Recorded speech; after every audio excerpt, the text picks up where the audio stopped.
Okay, is this working? Is this working?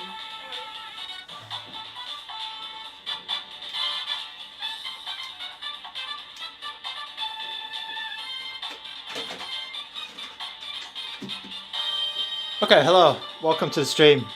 Hello to everyone. Star Force, Raffler, Psycho Daddy, Fairy Den, TMS, I Less Than Free You. This music's very loud. Oh, I broke it. Okay, the speakers are really loud. Hello to everyone in the chat. Bordy, Barry Bethel, Joseph Neal. Hello, welcome. Hello and welcome. William, Paul Pollington, and then the person who has a Cyrillic name, Bow Fox. Hello. Okay, so we have the RG Cube. I'm very happy to show you this today. Angelo, hello. Welcome. All right, so it's pretty exciting. This I think the pre-order is just about to start soon, in maybe like a day or two, something like that. So of course, thank you to ANBERNIC for sending this over for evaluation and to show you guys how it runs. This is yeah, full disclosure, this is sent to me for free from by ANBERNIC, so they sent it over, and yeah, just keep that in mind, of course, because you know it's a review. I guess it's a review unit, but usually when I get stuff from ANBERNIC, it's very close to the retail version. This is the RG Cube in black, and it's a color that is a little bit of a surprise to someone, I guess, or some people, because originally when the RG Cube was announced, it was only going to be coming in 3 colors, and then they added this one a little bit later due to the response on YouTube, I believe. Right, so Bounce has a very important question, which is one of the first things I noticed about this handheld. When I unboxed it and I took it out of the box and I put my grubby, sweaty hands, so you know I got a little bit of, my hands are not the most the driest in the world, I'll say. I did find that the plastic is a lot better than the RG556 in terms of fingerprints. It's not immune to fingerprints, but I found that the material that they're using this time is a bit better at being, let's say, not showing the fingerprints as much. So I do have a little bit here, because I've just been gripping on that. But the material has changed from the RG556, and it is indeed less fingerprinty. To show you, I do have an RG556 here.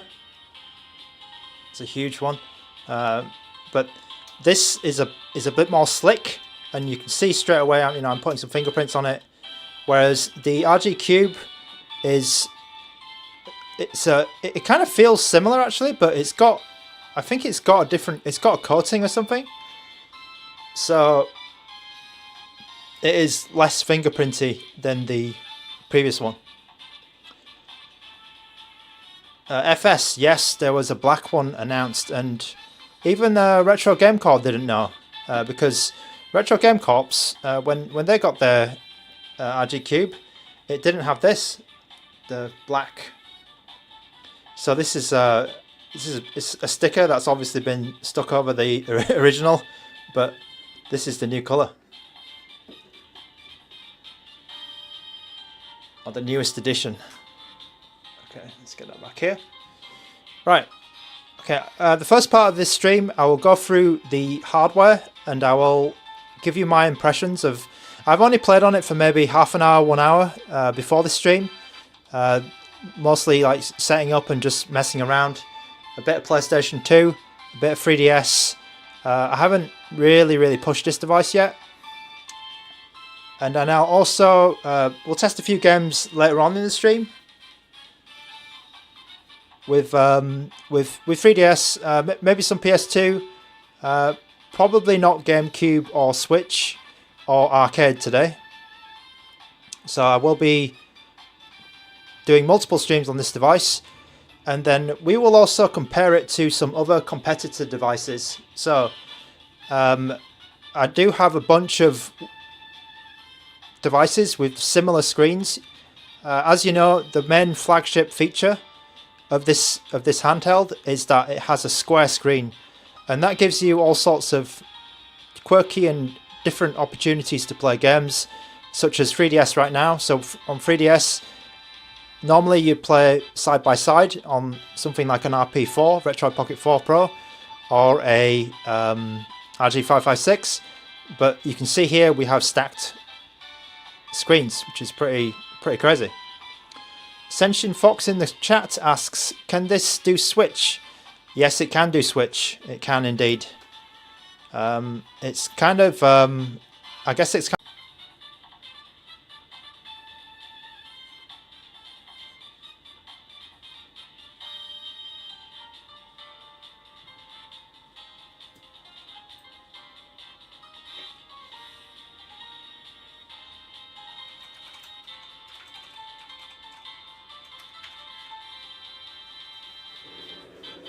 okay. Thanks Starforce for the heads up. It always happens.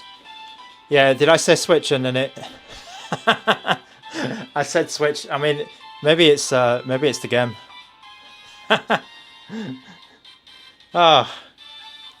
This always happens at the worst times. So what was I talking about? So I was talking just about the it can play some Switch, and I was talking about the specs as well. So I was answering some of those questions. So apologies. At least we didn't lose too many people, because sometimes when that happens, I lose like everyone. Okay, Addy K, I will answer some questions about the controls later. To be honest, I've not played that much, or played enough to be able to give you a good opinion yet. Nicholas Wong is asking, is the ergonomics better than the RP4 Pro?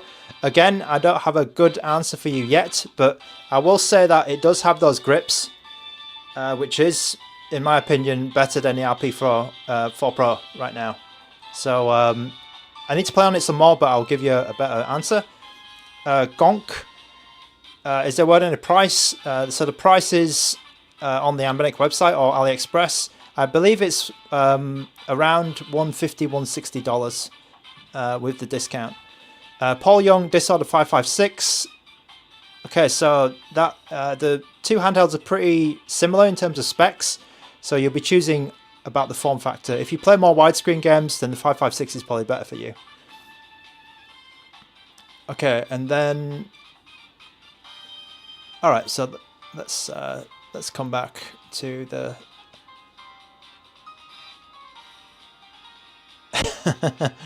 okay, Konkasiko Woodworks, hello, welcome back. Clone Solo, loving the DS layout. FS, can I do a side-by-side comparison with the Unicorn? Which one is more powerful? The RG Cube is more powerful than the Unicorn.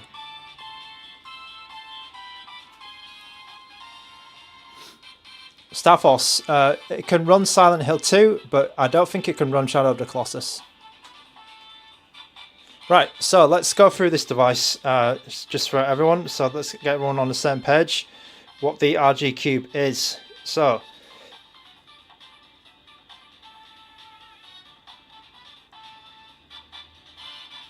Kali de Guzman, sorry if I said your name wrong again. It is Android OS. Yes, it is Android. It's Android 13. Okay, I'll give you the specs, quick rundown. It is a Android 13 device, of course, with a T820 Unisoc chip, along with a Mali GPU. So this is the same as the RG556. Again, it has 8 GB of DDR4 RAM, which is the same as the RG556. It has 128 GB of storage.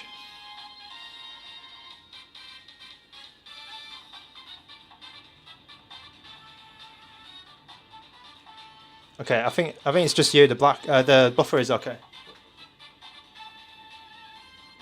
Yeah, maybe just restart.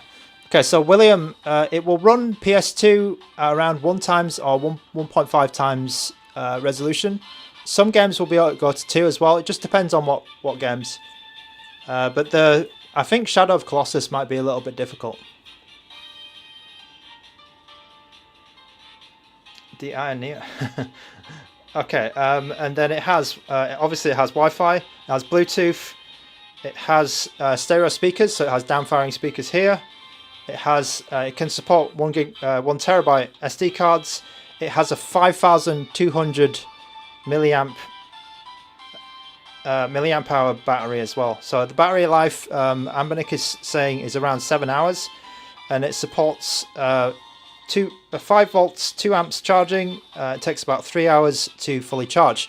One new feature they've added for the Cube is that it supports 1080p display USB-C out. So I think previous ANBERNICs have maybe only they supported 720p, but now they support USB-C out 1080p from here, 1080p 60 of course. It doesn't have HDMI out.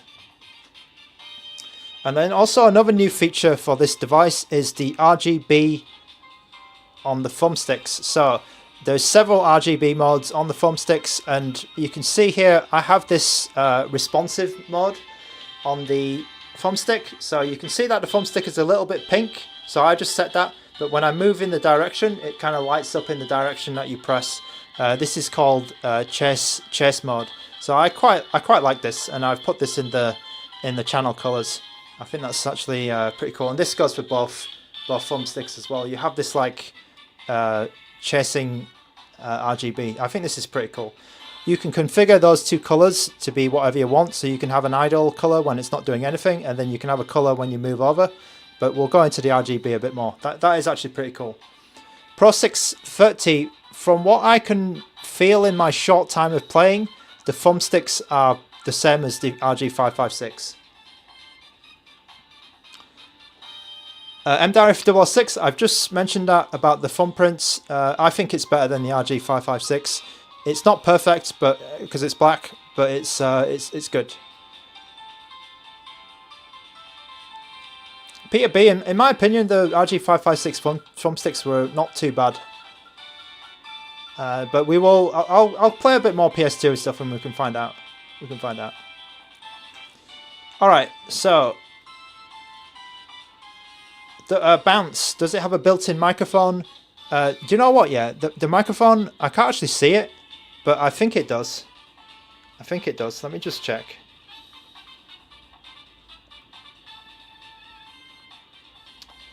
I'm not seeing the. I'm actually not seeing the microphone. So I'm not sure if it does have a microphone actually. You might need to check that one. Knock asking which screen looks better, this or the unicorn. So it's actually the exact same screen. It's actually the exact same screen. So I don't know. Oh, the chat is moving very quickly today. Oh my god. Okay. If you're new to this channel, please take a look at the other. Well, maybe afterwards. Take a look at the other content that I have, because I usually get a lot of handhelds in and try them out. Okay, let's just play some games because I want to get on with it. Oh my god. Organica, the battery is 5,200 milliamps. Yeah, the hype is real for this one. That's true.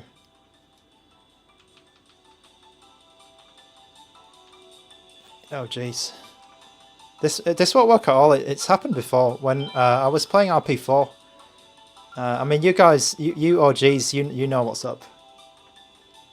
I think this won't work at all, right? And is it Peter B or the people who like to see me play racing games? I think I need to play Gran Turismo 4.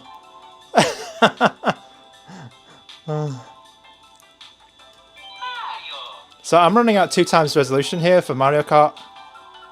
It's one of the games that works a bit better. I'm using Citra MMJ, and we will test some, try some test some other games, try some other PS2 games. Bloody hell, there's a lot of people. Star Force, yes, it does have a touchscreen.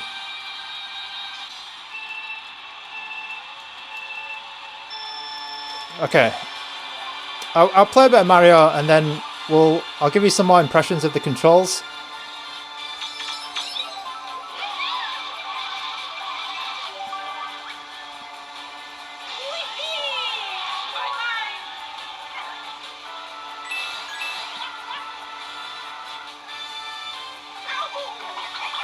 Do you think we can play Spirit Tracks on it? Yeah, I think so. I think so. I don't have Spirit Tracks with the patch, I'm afraid. And I'm not really ready for the DS emulation as well. So I'll be doing that in another stream. Okay, I didn't realise this this handheld was that hype. But that's pretty cool.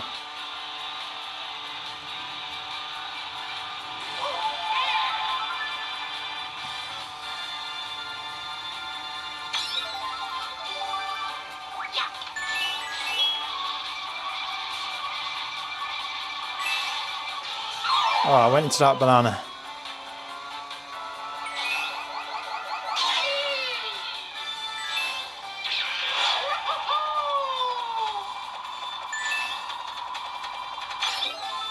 Pocket MMO. Pocket MMO is an Android game, right? I don't actually have it, so...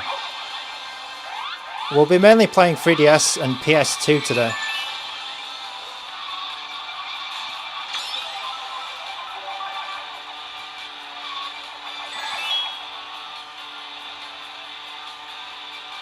Yeah, ADK. So I went into another bloody banana. ADK, I actually like the... black ones. I like the black buttons a lot more than the Skittles.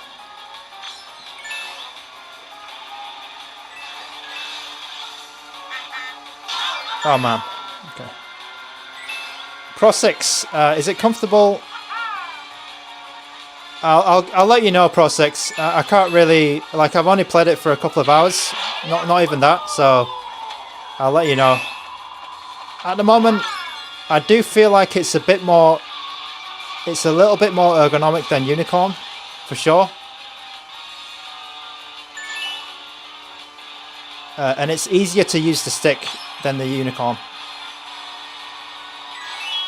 Clone Solo, Oots 3D, I think will run okay.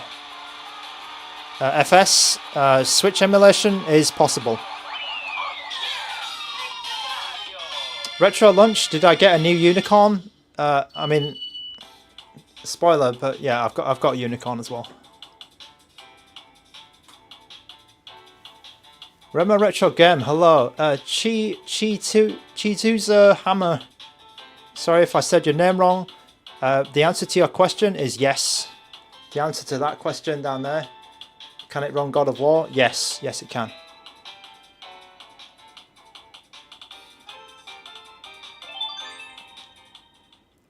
Let's play some more games.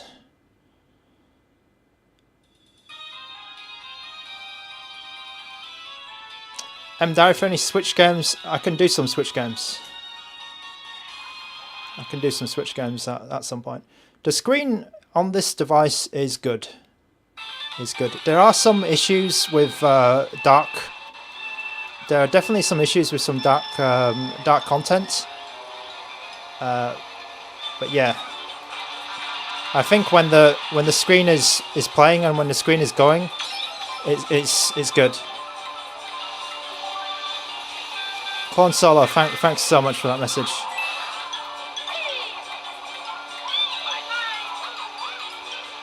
Tony R, I am using Citra MMJ, and the skin is actually included. So ANBERNIC do include some like skins and things so that you can some bezels.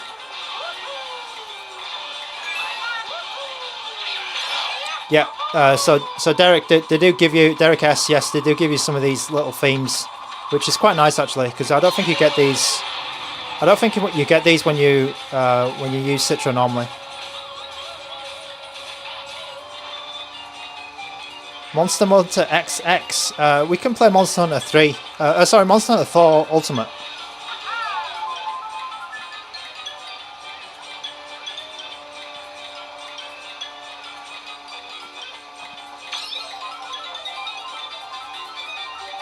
So Monster Hunter 4 Ultimate is a bit more...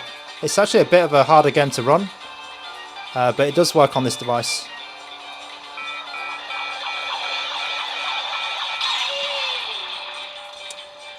Benji, do I get used to a screen? So this screen is odd. Yes, you're right. Because it's 720 by 720. How to switch the screen? Actually, I haven't configured that. But you can Organica. You can configure that to a button. So Elias Jordan, you can check out the store link to get the price details. I believe it's about 160. US dollars. Kakate. Okay, sorry, I can't read your name, but you asked your. The upscale is currently 2 times. Is it good enough to replace a 3DS? Actually, I think maybe not. I think because some of the games on this emulators are still not perfect, but it's more of a software thing, I think. The resolution of the screen is 720 by 720. So it's very strange resolution.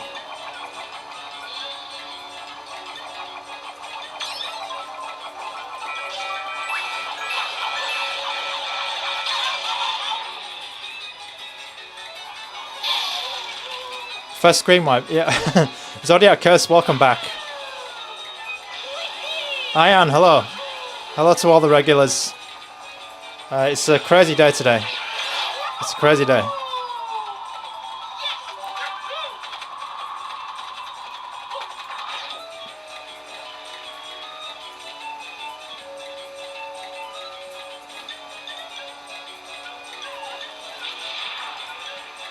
Thanks, Ian.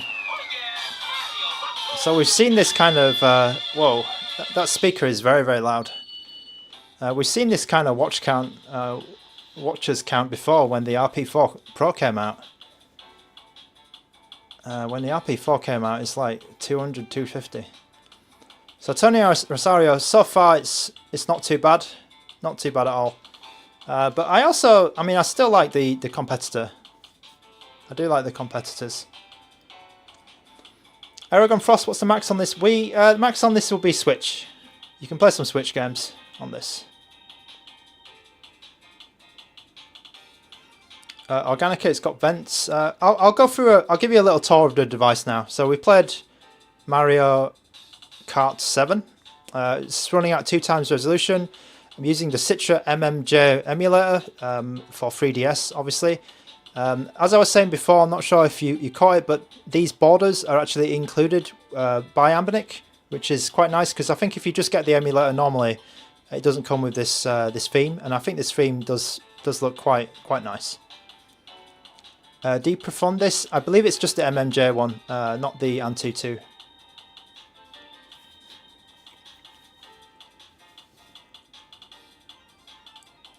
Okay, right. So let's go through what the device.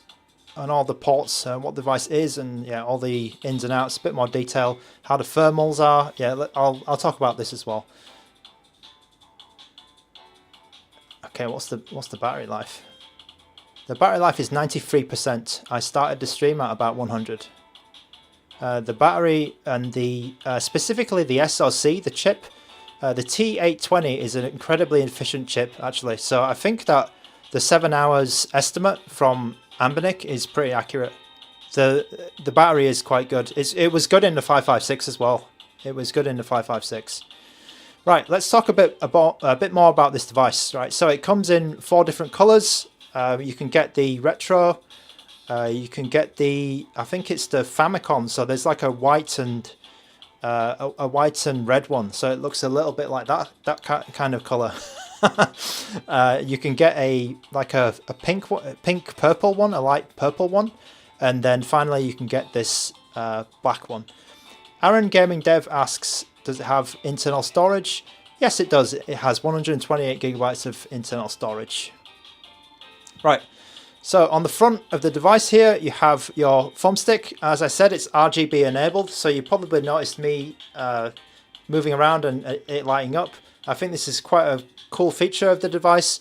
This is fully configurable, so you can change the color, you can change the color, inactive color, you can change the active color. There's a lot of customization you can do with the RGB, and I can show you that later. Obviously, it applies to both sticks. This is quite a flagship feature. If you like RGB, then yes, it is quite awesome. It's one of the things which I really like about this device, actually.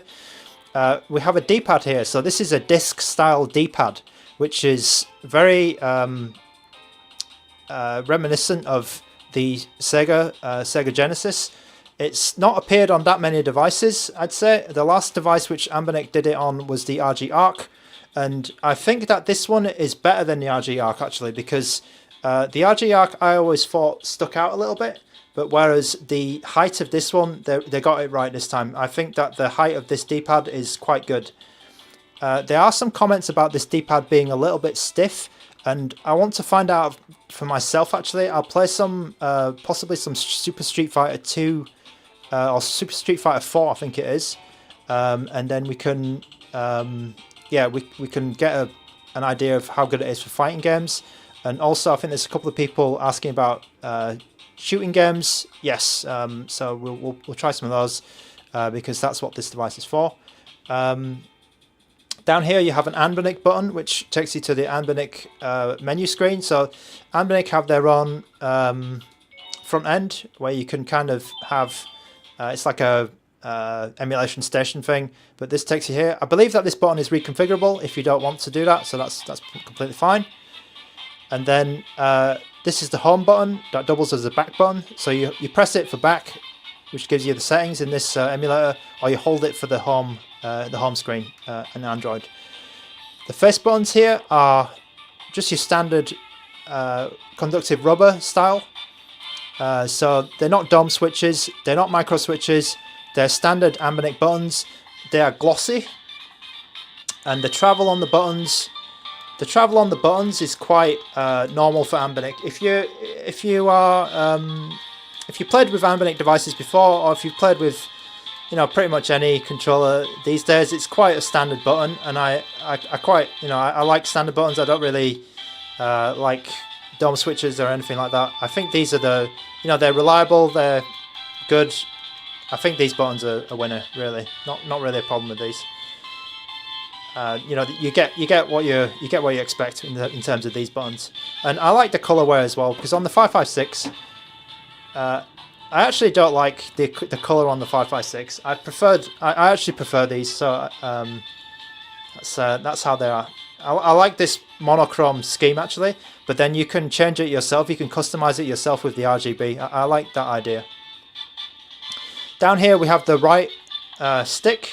And then both of the sticks are Hall sensing sticks, so in theory they shouldn't drift. Yeah, they shouldn't be you know, prone to drifting, or like switch sticks are prone to. And then you have your select and your start button down here. So they're labelled SE and ST. So that's the face. The display, as I said again, is a 720 by 720 display resolution. It's about 3.95 inches or something. Let's just say 4 inches. It's a bit of an odd size, but it's a 4-inch square. And something that ANBERNIC said early on was that they paid special attention to the bezel, because you notice that the bezel is also a complete square as well. It doesn't have a chin. You know, some devices, they have a chin. Yeah, like this one, for example, or the Power-Kedi RGB30. The Power-Kedi RGB30 has like a bit of a chin, where the bezel is not completely square. But yeah, this one, the ANBERNIC, they paid special attention to make the bezel the same size all around on all 4 sides. So that's kudos to the engineers at ANBERNIC for doing that. So there's no chin here. Okay, you have a light here, so this is the power light or charging light, battery light, just sitting up here. So when you plug it in, it will light up red or green. Okay, let's move to the top of the device. So something again which Anbernic have improved upon on previous devices is they've changed the texture slightly on these buttons, and they've made it quite like a grippier texture. So there's a bit of like basically a grip here. So basically like a non-slip texture to help you keep your fingers on there. And the buttons on the LB and RB they are switches. They are kind of like mouse switches, but I think these are some of the better Anbernic triggers that I've ever used actually, because when some of the Anbernic devices, they're either too hard to press, or they can be a bit loose. And I think that the RG556 they got it there. Maybe these are a little bit too clicky, but I think an improvement that they've made over that one is that these buttons, they've got like some dampening or something. Maybe they've got some material or a bit of rubber there, but I think that the pressure that you're using is about the same, but they've just made it a little bit quieter and just refined it a bit. So I quite like what they've done with the bumper buttons. The triggers are kind of like they're like the RG556, but they have a bit less tension. They're a bit smoother to press, and again, it's slightly more refined. And I do like the amount of travel that you get. So you get a decent range of motion. You know, when you're pressing that button down, some triggers they don't go down too much. They only give you a very slight range of motion. But these, when you press them, you can keep going a little bit, and then that's fully depressed, right? So I quite like that they've done that here, because some triggers they just you just press them a little bit and then it's like, oh, that's it. But I kind of like that they've given you at least a decent range of motion, and then the tension is also good. The tension is quite balanced. It's not too hard to pull, and it's not too loose either. So I quite like what they've done with the triggers. They're quite usable. I need to play around a bit more. You know, this is my first impressions, but yeah. So Starforce asks, are the trigger buttons pressure sensitive? Yes, they are. They are pressure sensitive. And you can actually change what they do. So you can either make them digital, so you press it a little bit and it just fires a command, an action, or you can make it do like a full. You can make it fully analog. So that's quite good. Okay, along the top you have a grill, like a fan grill. So this is where the air comes out of. And to me, at the moment, I'm just playing 3DS. The device is not getting hot at all. Like, it's, as I said before, the chip is a very efficient one. So I don't think you'll need anything like crazy in terms of cooling to keep this going at full speed. It does have a couple of fan settings, and I can show you that later. So the 3.5mm jack is here. I've tested this 3.5mm jack. It's very good. It's clean. When you put your earphones in, and then you listen for any noise. There's no noise at all. There's no buzzing or fuzzing or anything like that. Some of these cheaper, the cheaper Chinese handhelds, when you put your headphones in, basically it's unusable. But this one has a very, very clean headphone output, which could be important for some people, and that's good. That's good to hear. Okay, and then this is your micro SD card slot. Oh, Ian, I'm sorry to hear that. Actually, I thought that my 556 is quite good when I use this. Okay, and then you have your USB-C here. So there's only one USB slot, USB-C slot. It's for charging and data and TV out as well. So I believe I'm not. So Organica, I need to check that. I don't know if it charges when it's connected to the TV. This is your only port that you have. On the left side, you don't have anything. There's nothing here. And then on the right side, you have the volume up and down. And then you have also the power button here. So this is pretty standard for Anbernic. And then on the bottom, you have bottom firing speakers, your left and right. And then we'll just take a quick look at the back. So as I said, it's not completely fingerprint proof. Like you can still see a few sweat marks, but I do think it's a lot better than the RG556 for sure. You have your fan intake here. So this fan intake looks a lot like previous Anbernic devices where they had this cutaway. And then another thing that's new for the ANBERNIC RG Cube is that you have these grip areas, or I think somebody called them in the chat Cheeto magnets. But I quite like these actually. I think they put them in a good place, and yeah, it's they're pretty, like, they do their job. Like, I'm not gonna, it's not gonna slip out of my hands when I'm holding the device. So I quite like what they've done there. It's these like little improvements that they made over the 556, which I think they're, they didn't just randomly add some things just for the sake of it. I think they actually did a little bit of research and said, okay, what can we do to make this better, and made little adjustments which at least improve the experience. Okay, so we've gone around the device.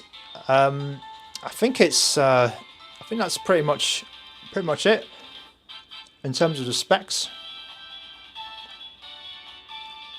Oh yeah, I can talk about the Wi-Fi as well. So when I was doing an internet test, I have quite fast Wi-Fi, but I was able to get 280 megabits, 280 megabits down. So that's pretty fast actually. I think that's around the speed of a Retro Pocket 4 Pro or Odin 2. I think my Odin 2 maybe gets like 300 megabits. So the internet is very, very fast on this device. I believe they might have improved that over the 556, because the 556, the internet was it was still fine for streaming, but maybe it was a little bit slower, or the signal was not as good.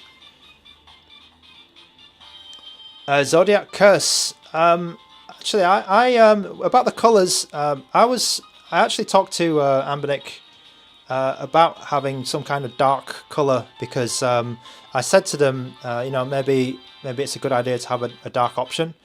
But yeah, I thought it was. I'm really glad that they made the decision to bring out a black, because I like the black one. I like the black one a lot.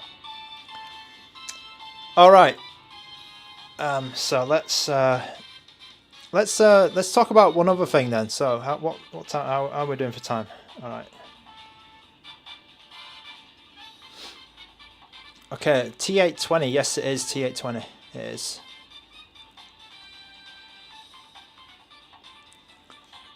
Okay, FS, yeah, is talking about the issue. So there is a little bit of light. I think it's called light bleed.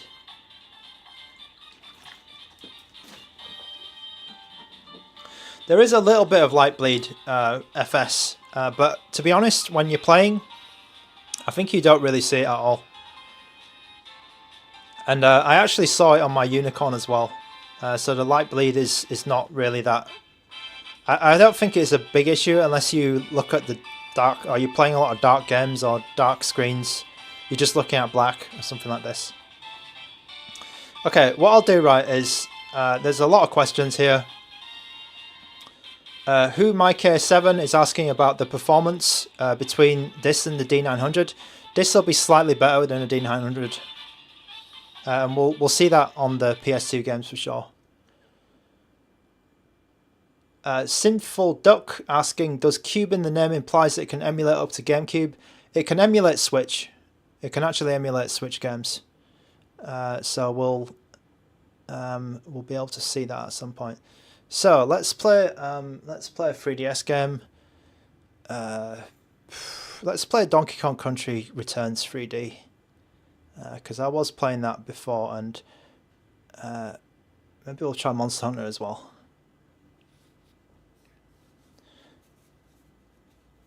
Michael Benny asking again about the sticks. So I need to put the sticks through the paces in games like God of War, and I think I will do that in this stream.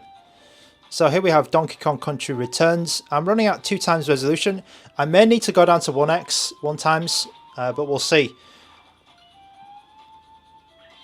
Okay, so let me put the sound up a bit more. Dominique, is the asking, is the D-pad the same as the RG Arc? No, it's not actually. It's not. It's the height is different, and if I'm not wrong, I think it might be smaller. I think it may be smaller. I don't have my RG Arc on me right now, but yeah, I think it is a little bit smaller. Right, let's go for Donkey Kong Country Returns. Adrian Fiber No, I'm using my own games today. I got mine from ANBERNIC. Just so keep this in mind, full disclosure. ANBERNIC sent me this device for free. And they didn't send any games. There was no, there was no SD card or any games with it. Angia is slightly confused about the size. Okay, let me illustrate that a bit more. I know there's a lot of questions about this because it's quite a weird form factor, but I think I will give you maybe a better look at it because I'm getting a lot of questions about the form factor itself, because the Cube is a bit odd if you've not played a device like this before. Right, so this is an RG556, right? So the RG556, let's just zoom out a bit.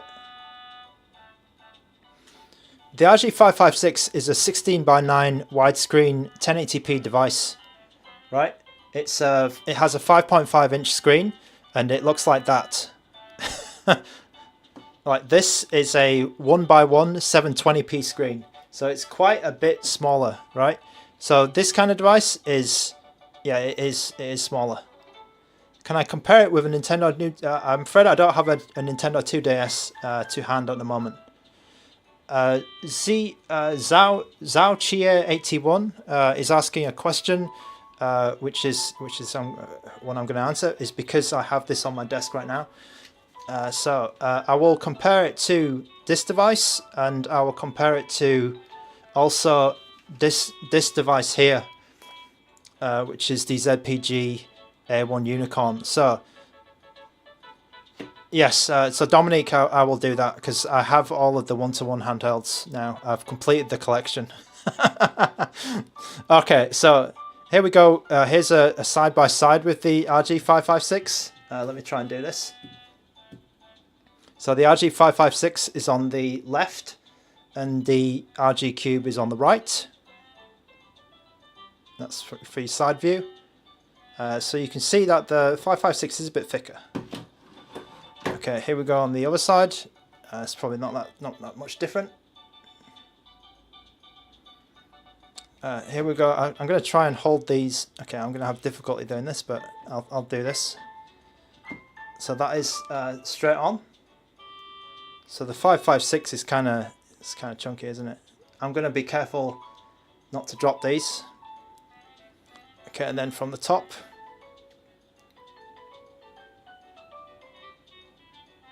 So it's kind of like a miniaturized. It's been slightly downscaled from the 556. It's not exactly the same.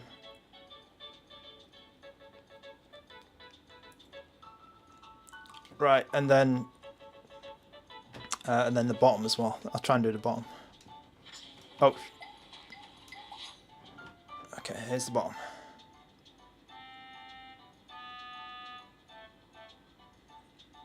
Okay, John is asking, does it freeze up after an hour of gameplay? No, it doesn't.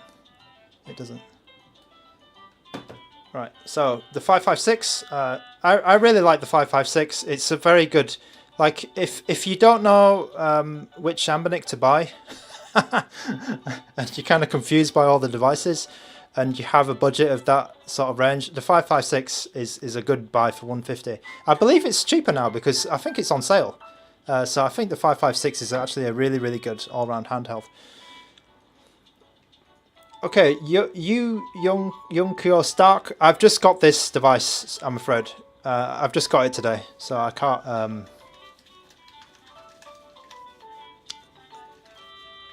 Yeah, I can't... yeah, I've just got it, so I don't know. Right, so here we go with the RGB30. So here's a side view. So the RGB30 is quite a slim form factor. The RGB30, I do have a review on this on my channel a long time ago. I like the RGB30. The concept is very, very good. And it was the first one-to-one handheld. Yeah, it really did start this trend, as Paul Jason Flores says. But the thing is about this, right, is the build quality is a bit suspect, and I think, yeah, somebody was kind of alluding to it in the chat where the battery and the power is something's not quite right with it, so it doesn't always last that long. This is the other side. Obviously, there's nothing on that side, and then here we go with the top and bottom.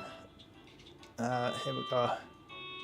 So the cube is actually a bit bigger, just very slightly bigger, because it's a bit more, you know, ergonomic. It's a bit more curved, but kind of like the same size. And then here we go from the top. I'll try and do that for you. Yep. Okay, and then we'll go from the bottom here now. How do I do this? How did I do this last time?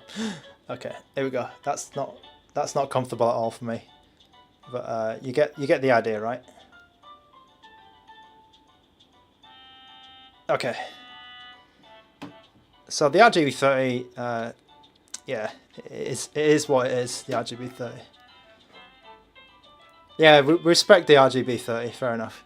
Right, something which Powkiddy came out with recently, but probably not many people are that interested in, is the RGB20SX, which is also a 1x1 screen.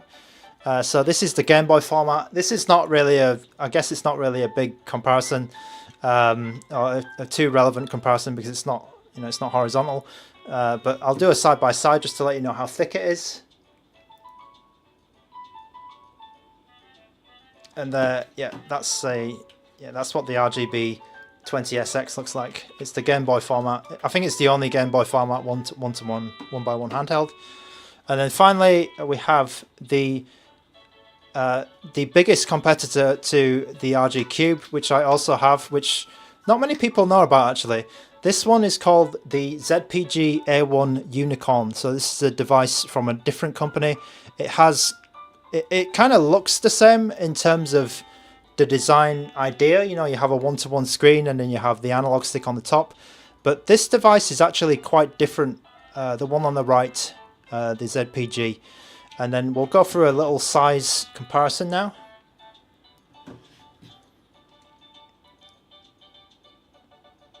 So the ZPG is a lot flatter and a lot more like a slab, whereas the RG Cube is ergonomic. And then here's the other side. Daniel is asking, does this device feel heavy? Right. So I'm not sure what the exact number is, but when I picked up the RG Cube, I feel like the weight is quite well distributed, so it doesn't feel overly heavy in your hands. So I was quite surprised actually. It felt a little bit light at first, but I think that the weight distribution is quite good. Of course, you can get the RG Cube in this colorway. So the RG Cube comes in white, white, and I think it's called retro white. Duven C, sorry if I said your name wrong. The touchscreen works fine for 3DS, yes. So the ZPG is actually a little bit bigger in profile, so I'll put that on the top. That's about the same. About the same. So here's your top view. Let's try and do that.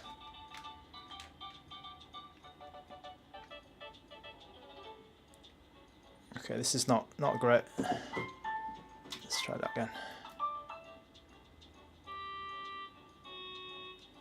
Okay, and then here's the bottom. Gerard Brad, I think it's a little bit. I think the build quality is slightly better actually. In terms of creaking and stuff, I don't have any build quality issues in terms of the shell. Okay, and that's the ZPG Unicorn. Okay. Bank is asking about the RGB20SX. So I've not actually played on that handheld that much. So unfortunately, I can't answer you, Bank. Oh dear.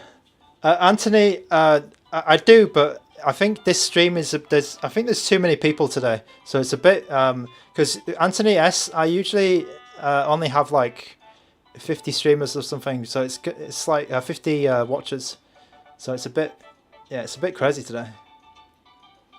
Okay, let's go back.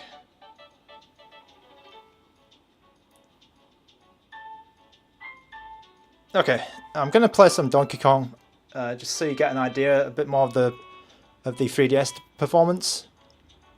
Noob Adventures is asking, is it better than the ZPG?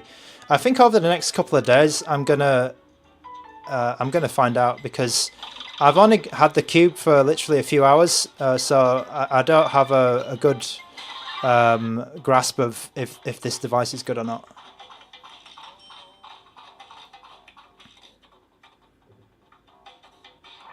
Okay, so 3DS emulation in general has a little bit of shader problems. So, Paul Pollington, good to hear that you're off work. Okay.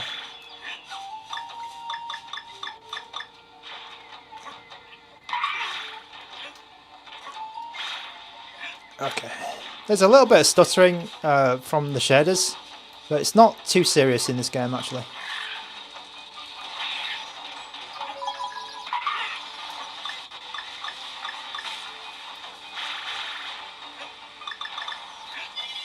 Oh god, okay. Oh.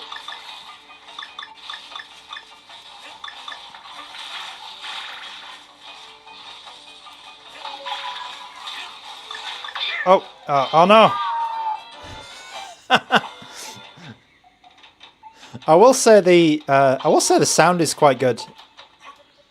I think similar to the RG556, the stereo separation is quite good. I think the sound is actually quite, especially in this game, oops, it's quite good.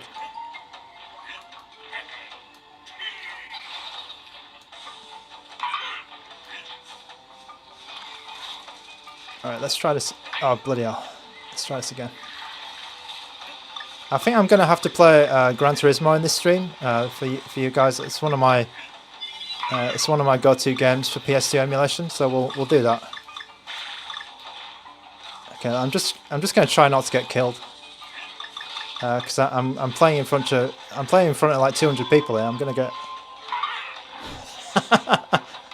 I mean, I already died, so it's okay.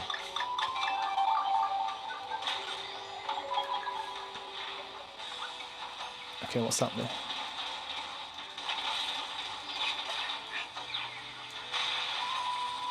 Okay, that is very small now.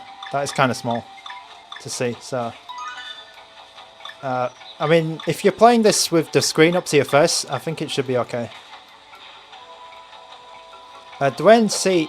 Oh, did I just jump off the bloody side? Shit.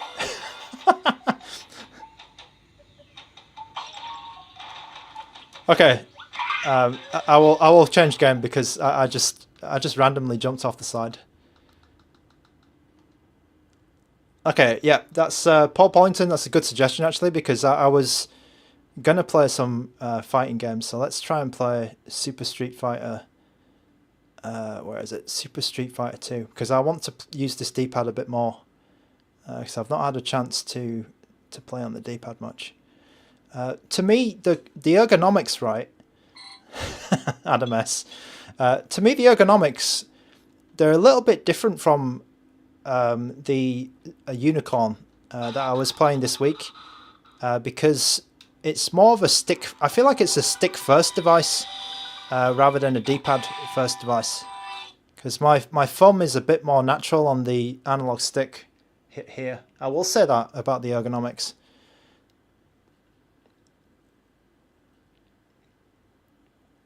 Sinful Duck, interesting. You use handhelds to make music. Wow. So I would say that the RG556 has a good sound.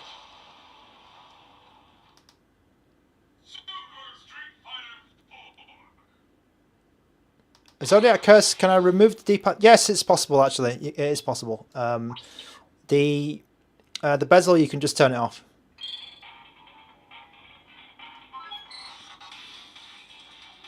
Okay, what am I doing here? Okay, so this is really small, but I'm going to try and type my name in here. Oh, I failed.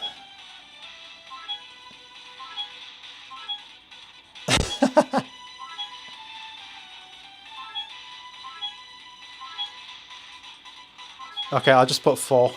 So the touchscreen works, by the way. I think what you can do is you can change the... Oh god, what did I do? You can change the buttons so that swap screen is here. Yes. So what I just did is is I just made a button swap the screen. So that's an option in this emulator. I need to restart, unfortunately, but I can actually change the bottom screen for the top screen now with the L3. So this is pretty useful. Bruno C is asking, is this good enough to play San Andreas? Yes, it is. It is.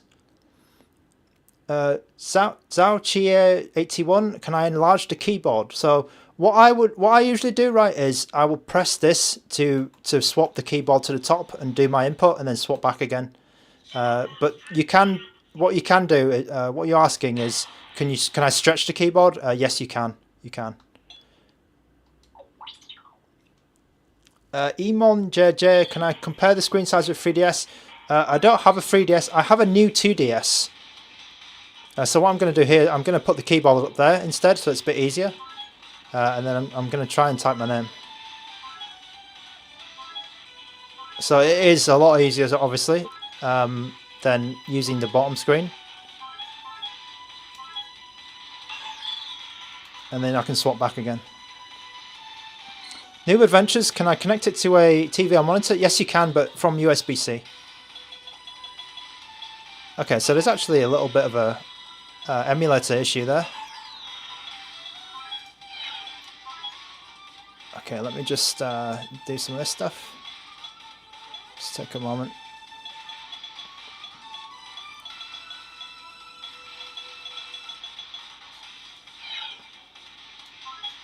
Okay, that's good. I believe I'm still at 2x resolution, so I'll see. But that's a bit. That's an emulator issue here. It looks like. I wonder if that's something I could fix. Okay, we'll just keep going. Hopefully this game works. John is asking, does it come with apps loaded like Citra? I think in a couple of minutes what we'll do is we'll come out of the emulator and then I'll show you what it looks like when you turn on the device for the first time. It does have a lot of apps like the emulators, yes it does.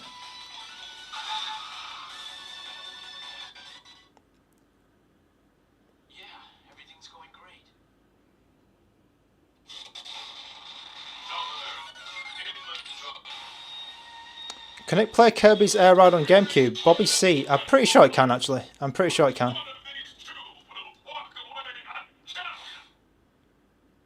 Okay, I may need to go down to... Okay, I'm at 2x resolution. I'm actually surprised that it's okay. Young Yuko Stark. Yes, oh, God. I can show you the case in a moment. Okay, let's... Oh, that was not intended. That was not intended. Okay, let me try and do some special moves. Okay.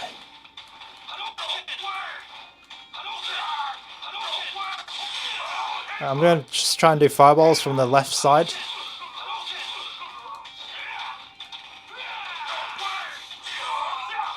Let's try and do as many as I can. Okay, as you might have heard, this is Hadoukenable, definitely, for sure. Ravenous Mecha, yes you can actually, you can do that. Okay, let me show you how to do that.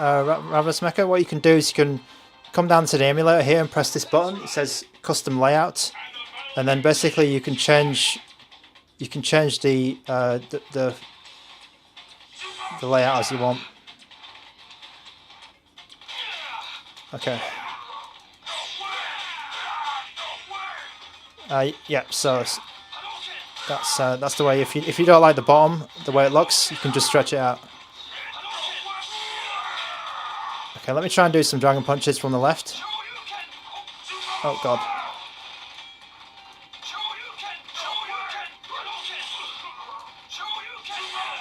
Okay, so the diagonal is reasonably easy to hit.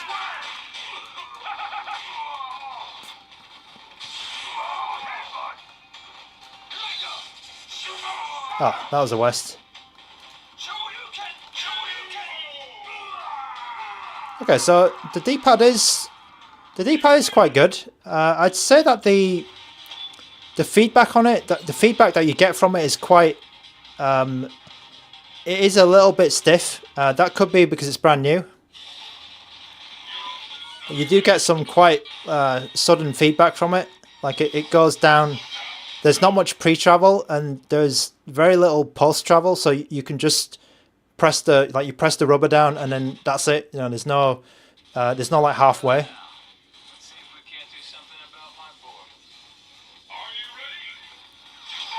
Okay, let's try this.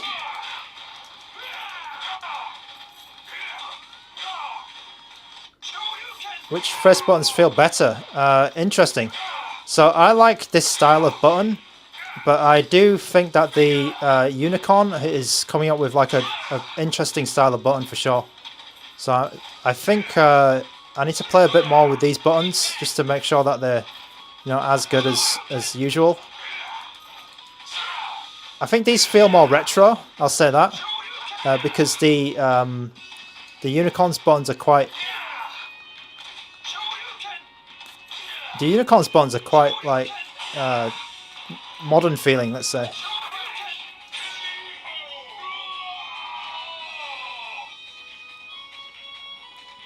Megas Alexandros 1090. Can I try Saturn?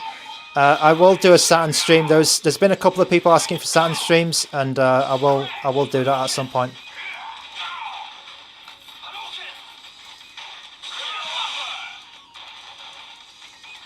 I don't own an 8-bit Do N30. I'm afraid. I have an Ultimate. I have an 8-bit Do Ultimate, but not that one. Mark M, the Unicorn price has not been announced yet, so I don't know.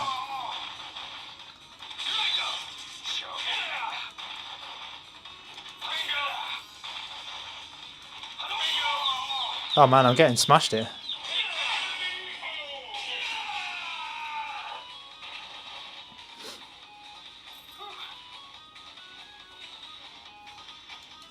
Clash Clans, this is a bit of a weird device actually. I'm not sure. Yeah, I'm really not sure what it's meant to be. It's kind of a weird device, but it's kind of cool because you can replace some of your like 4x3 devices with this, because the screen like is when you're using it in 4x3, it's actually as big. The 1:1 aspect ratio makes sense. Tony, this is not more powerful than a Retroid Pocket 4, no. Sorry, yes to your first question, and then no to your second. So more powerful than a Pocket 4, or on par with Pocket 4. And then less than 4 Pro.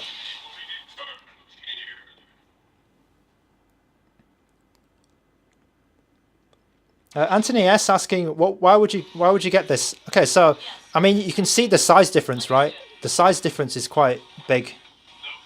Like this is a lot smaller device. And if you only play 4x3 games, or you play those shooter games, those vertical shooters, if you play pinball games, for example, and because there's some pinball games which use a long screen, then this device is quite good for that.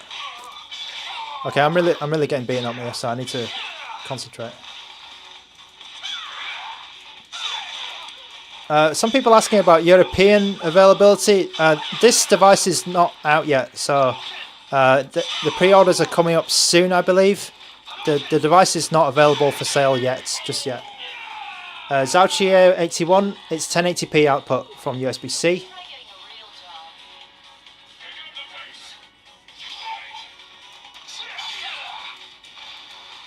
Hans Christian Schmidt, I'm afraid I don't have a 3DS, but I think this screen is quite a good one. I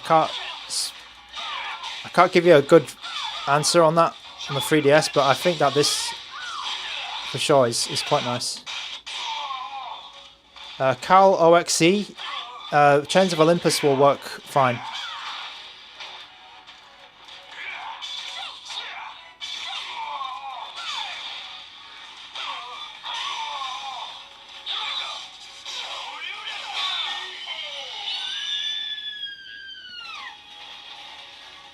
Mark M asking, are the analog sticks on the RG Cube the same as the RG556? I believe so. I believe so. They certainly feel like the same ones to me. I need to play a bit of PS2 after this to confirm, but yeah, I can get an idea of how they feel. Tony R, yes, this is set to 2 times right now. I'm at 2 times.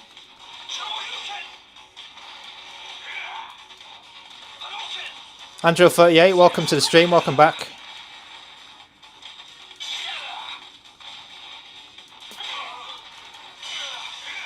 What does it smell like? It smells like a Chinese handheld. So a PSP game, it'll be a bit thin. 16:9 content will be a bit thin on this screen. Yeah, it'll be quite squished. Okay, I think somebody was asking for OOT. So I'll put Ocarina of Time on here, and then we'll move to the PS2 games, I think. So thank you to everyone for watching so far. I hope you're getting what you want out of this stream in terms of RG Cube information. I hope this stream is informative for you guys, because this channel basically exists to help you guys pick the right handheld. Zauchier81, it actually comes with DOSBox, so DOSBox is pre-installed. What would DS games look like on the Cube? So I need to play a bit more with DS offline, so I'll try that later on, and I'll come back with a DS stream. So I need to say thank you to Ian for answering a lot of the questions. So Ian's been a big supporter of the channel for a while, and has been watching when I had like 10 viewers or something. So thank you so much to Ian.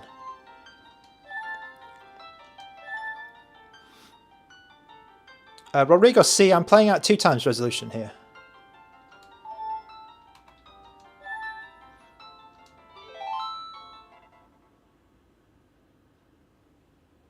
This is Ocarina of Time 3D.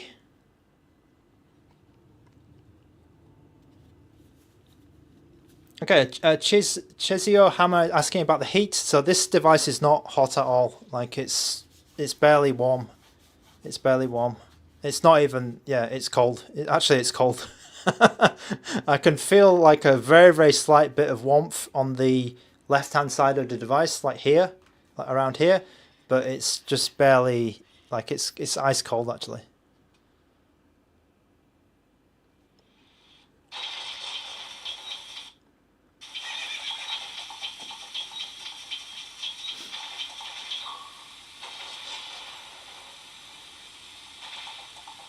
Greg, do I own a... unfortunately, I don't own a Logitech G Cloud. It's probably one of the few devices which I don't own.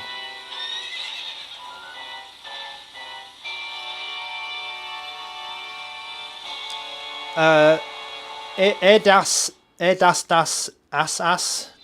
Let me, while this intro is playing, yeah, let me get my RG Arc.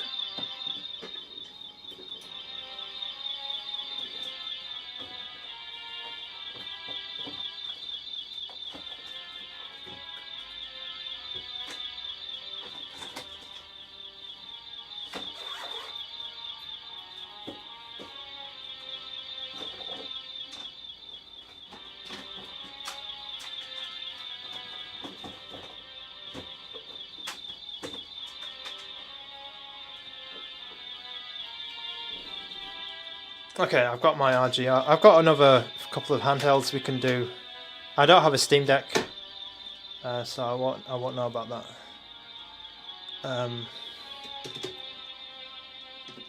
I have a PS Vita, and I have an RG 405V.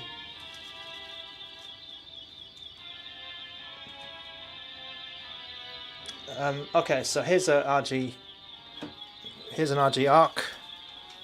The RG Arc's quite a big handheld. It's a 4-inch screen device, so it's quite a lot bigger than the Cube. It's a lot, yeah, it's a lot bigger actually. And then the D-pad, they've used the same. Okay, so the D-pad on the Arc is bigger. They've shrunk it. They've shrunk the D-pad.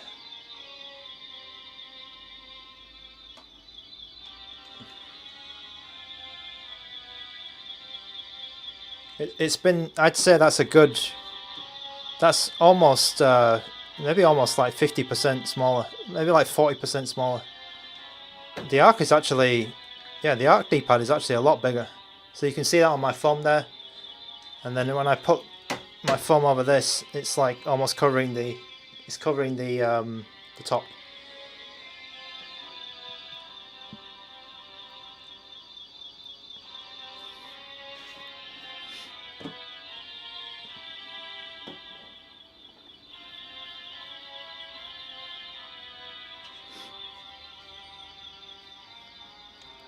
Dom T is asking about the using a stylus. I think you need to buy a specific stylus. I don't know.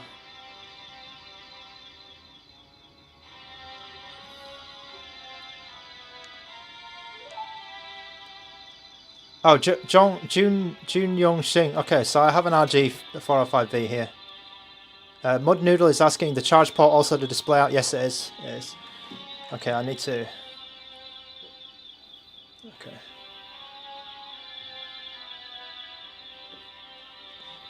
Right, so this is a bit of an odd comparison, but yeah, this.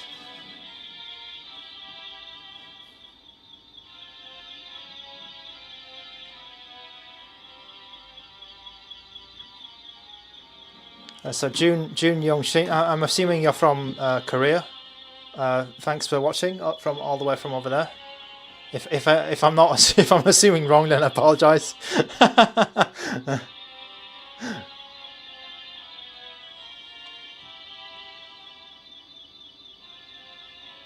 Yeah, there you go.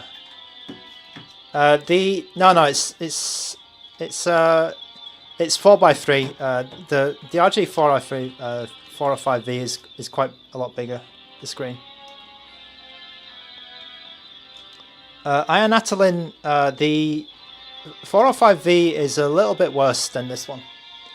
The 405V has the T618, and then this one has the T820, which is. I would guess that you would get a lot more PlayStation 2 and GameCube games done.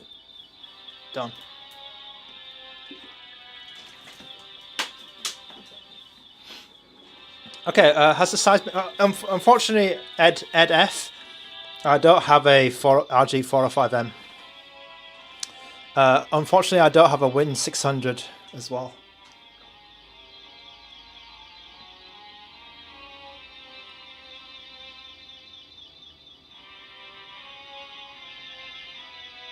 Okay, let's continue with this game. So again, I'm at 2x resolution here for Zelda Ocarina of Time.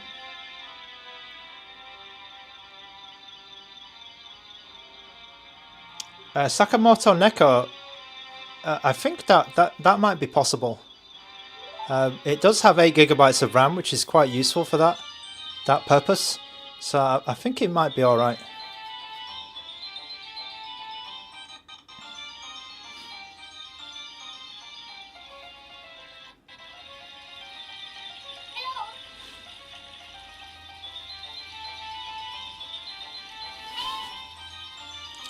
Brian M, what's your budget?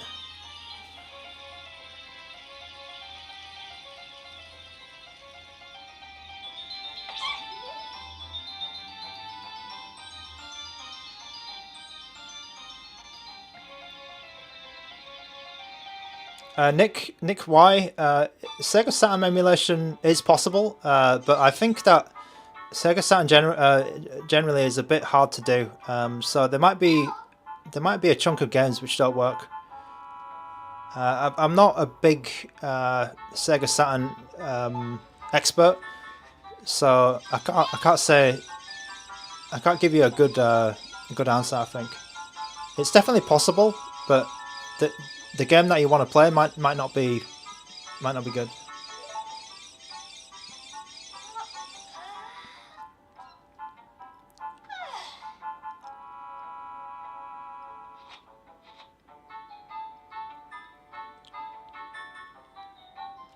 Oh, Brian M, that budget is quite high actually. I thought you were going to say like $50. Brian M, maybe the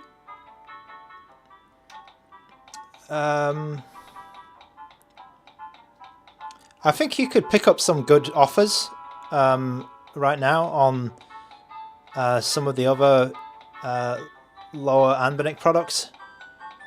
I mean, for kids, I probably would recommend like 35XX series. You just ask them which one they like. You know, do they like a flip? Do they like to have a small one, or do they like to have a vertical Game Boy style? And then you could get them different ones. I mean, for kids, I probably wouldn't buy anything too expensive because they might break it or lose it.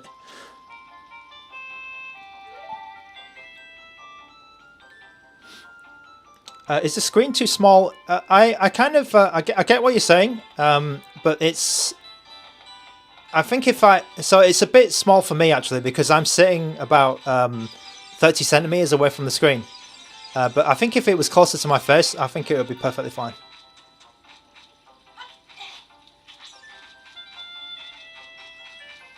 Yeah, so Brian M, the RG35XX series, so there's a lot of them, but they're actually all the same inside.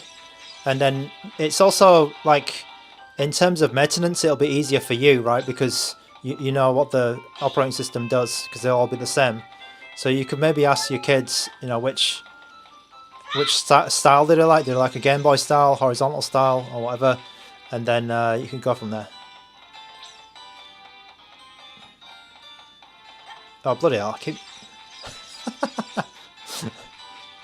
Okay, I mean, I'm walking around this area, and in Ocarina of Time 3D, I think there was someone in the chat saying they would like to play this for the first time, and I think this would be a good way to play it. So this game doesn't have Circle Pad Pro support, which is why the right stick is not working, I believe. But yeah, this is quite... I think this would be a good way to experience this game.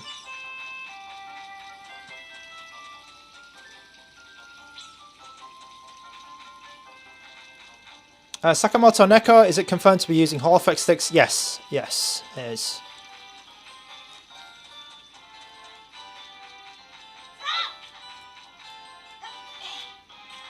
So Angel38, I do kind of get where you're coming from, and for that reason, I would probably say the 556 is better if you've got that kind of thinking. Denton Burton, the price is 159.99, I believe. Rax, is the gyro working? Okay, so how do I test that?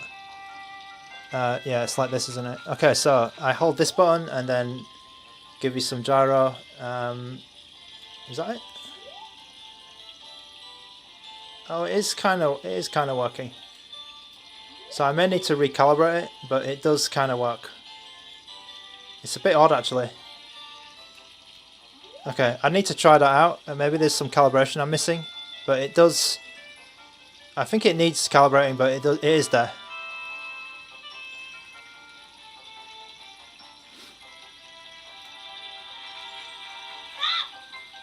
Okay, I'm going to switch over to PS2 shortly, but in general, I think this game runs pretty well. All right. Okay, so here we have Android. There's some questions about multiplayer, so I really don't know about multiplayer, I'm afraid, because I don't have two. Well, actually, I could try it with it. Yeah, I'll need to try it on some other handhelds, but I don't know. Okay, so this is the default the default home screen and all of the setup that ANBERNIC have put on here. I've not changed any of this kind of stuff. I will say actually we used about 23% battery just playing those games before, so that's quite good. The battery is pretty decent. So this is what they give you. I've only changed this emulator here, which is the PS2 emulator, which we'll go through in a second. But where's my PS2 SD card? But they do give you a lot of emulators. So they give you PS2, Wii and GameCube, 3DS, PSP, Dreamcast, N64, DS, Saturn, PS1, and then all these down here, which are self-explanatory. Super Nintendo, and then DOSBox Turbo down here. So these are all included. And then you have another Dreamcast, Easy RPG, Beats of Rage, Final Burn Neo, and then RetroArch finally. So that's pretty easy. So all those are included. I mean, for me, I kind of know what I'm doing in some of these emulators because I've been going for so long. So I would always install my own emulators. But if you want a plug and play, open the box and go experience, then it is there. If you want to just use the emulators that are on the device and you don't want to set anything up. Neuro XY Gems Doula. I think Anbernic have got rid of that wallpaper. I know which one you're talking about, and it no longer comes with that wallpaper. So it's a sad day for you waifu fans, Anbernic and waifu fans. Greg, I can quickly try the Anbernic front end here. So this is what they've got here. It's the standard Anbernic front end that they've got, but they haven't put anything else like emulation station, DaiJouJou, console launcher, this kind of stuff. I haven't seen any of that out of the box. And then there's another question here. Where is it? Paul Young. Okay, an important question. How's the screen? Any over sharpening? There's no over sharpening on this device. So that over sharpening wasn't present in the RG556 either. So that's quite good. All right, so let me do a quick gamepad test for you because I think there's some people asking about the stick, asking if they're any good. So oops, I want that one. Yeah. So this is what the sticks are like. So they do have the snapping. This is not the wrong one, isn't it? Is it this one? Yeah. They do have the snapping. Some people don't like that, which is fair enough. And the diagonal for me, it's still, it's reachable, it's okay, but to me this feels exactly the same as the RG556 did, and I didn't have a massive problem with the RG556. Maybe some people did, but yeah, so that's how the sticks are. For me it's okay. Okay, Merchier is asking about the light bleed. So I do have a bit of light bleed on the left and the top, but I only see it when the game is literally pitch black. So I only see it when it's just completely a black screen. That's what I will say. X Factor Sports as well. Yeah, that answers your question as well. Okay, and then I'll show you quickly the RGB functionality. So you bring the Android quick menu down, and I'm running on the highest CPU mode, by the way, and the fan is on cool. So I can hear the fan slightly, but I really think that you don't really need the fan on this device because it runs very efficiently. I think it's quite good. Right, so the RGB. Greg, yes, I'm running at maximum brightness. Yes. The RGB here is quite good actually. So you have a couple of features here. You can quickly toggle them. So if you want like rainbows or you want just random colors moving around, you can do this. But then if you hold it down, you can actually configure a lot of the RGB settings. So I quite like this. At the moment, I'm using this chasing function where it's kind of like a dim purple, and then when I move it around, it goes to like a light purple. And you can configure those two colors how you want. You can have a static color, which is just it's just purple, or whatever you want. It doesn't have to be purple. You've got a color picker there, and then you've got breathing, which will move between two colors. So that's blue and purple. I think there was someone in the chat earlier saying they want to see red and blue, so that you can completely do that if you really want to see that. You can see it going from red to blue and back again. You can have rainbow mode, which just cycles through the colors quickly, which I know you guys some of you guys like that. You can have this like proper RGB rainbow effect. This is whatever. I don't really like this, but this is my favorite one where It's to sort of follow what you're doing. I actually don't know what the gaming one does, so I'll have to find out what that does. Yeah, I don't know what this one does. Maybe it's synchronized to the game or something, but I don't know how they would do that. So I'm just going to stick it on the chasing, which is my favorite, and then I'll quit out of this. So that's all the RGB settings. I think it's quite well done, and it's it's quite easy to use. So we talked about the performance modes and the fan, and then the RGB. We'll talk about this as well. This is a new feature from ANBERNIC, which I think is pretty good. So you can configure what the triggers do, right? So if you're in NS or Xbox mode, which is talking about the button swap, so if you want the Xbox layout with this being confirmed instead of this on Nintendo layout, you can do that. But then you can also change the style of the trigger, so you can make it shoot a digital signal, or just or use the analog signal, or do both. And then you can make the range non-linear, which is basically the sort of the input curve. You can change this to be a straight line or like a curve up if you want to do that. So that's there's plenty of controller customization options down there. Okay, and that's pretty much for the ANBERNIC like customizations. Really like ANBERNIC haven't done much in terms of getting your way, because some of these Android operating systems or customizations, they actually just yeah, they get in your way, and they do too much, and they change the skin or whatever. I actually think what ANBERNIC's doing in this this kind of direction, which they're going in, is quite good, because they're keeping everything a toggle. It's kind of out of the way. You don't see their stuff. I quite like it. So I quite like that direction of what ANBERNIC's doing. It's better than what they used to do, because when they, back in the older ANBERNIC devices, you used to see a lot of different customizations, and then there were a lot of bugs. But I think these more recent ANBERNICs, they've actually got a lot better. Okay, so let's move on to the PlayStation 2 section of this live stream. So let me just check some of the chat here. So Carl Leoxe is asking about the okay, so all right, there's a lot of people helping out with the answers, so that's really cool. That gives me a chance to take some water while we just go to PS2. So let me just make sure I'm set up for this, because sometimes this can go really wrong, because I don't know if I'm set up properly. Okay, so this is a completely live demo. There's no no edits. I've got this device literally today. I've probably played with it for maybe 2 hours, 3 hours.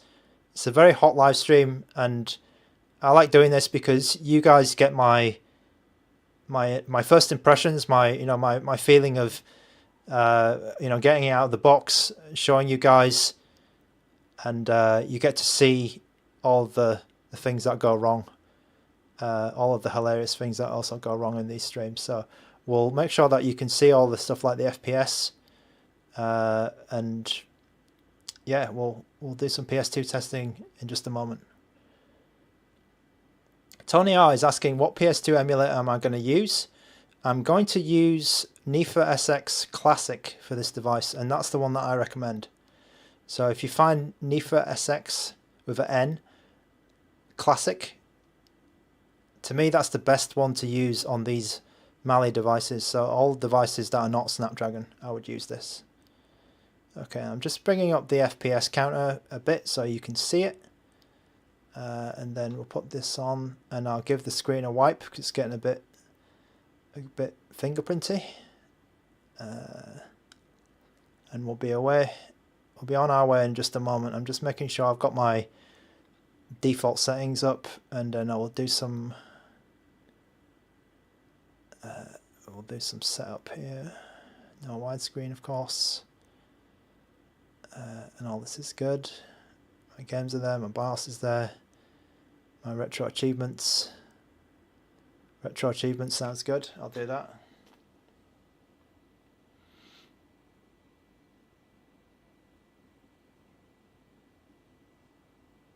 Okay, let's put my password in. Okay, let's get some retro achievements. Hopefully this works. Chicken McNugget, does it play Crouching Tiger, Hidden Dragon? Yeah, it probably does. Probably does, actually.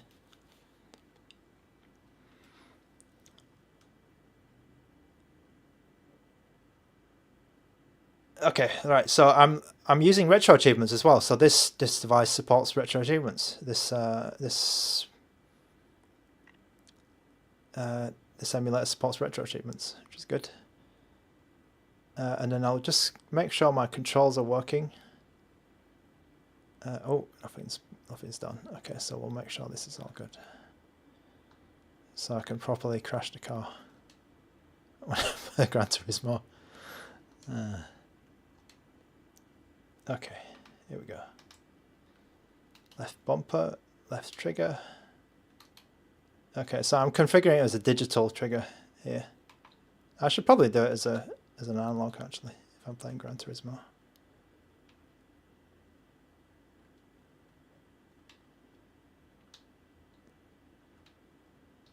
Okay, that looks good. Right, and if you know me, I actually don't like vibration, so I don't configure vibration when I'm playing games.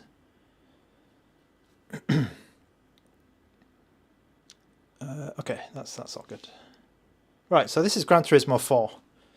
I'm running at, we'll see in a moment. I'm running at 1x resolution. I'm logged into retro achievements.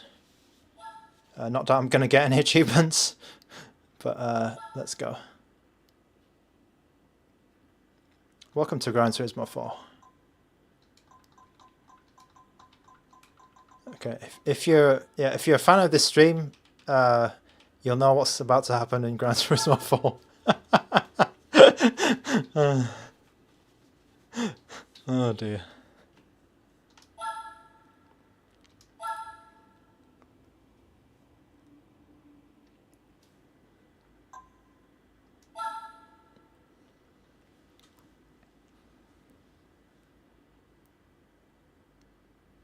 Oh, okay. Sorry, there was a question earlier about the case. Yes.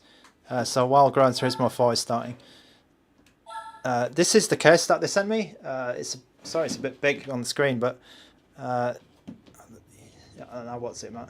So it has the same handle as the Arc case, which is quite funny, and it's quite big actually. So I think it's probably better if you're carrying a bag or something, and inside it has like a belt to make sure that your handheld doesn't fly out like this. Fits nicely in there. Oops. Yeah, it's all good.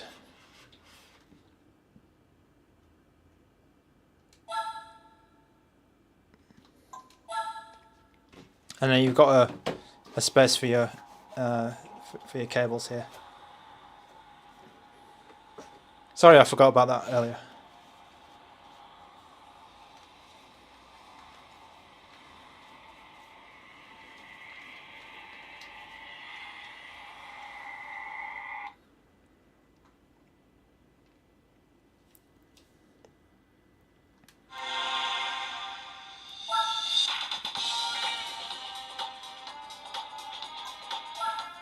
Okay, let's pick my favorite track.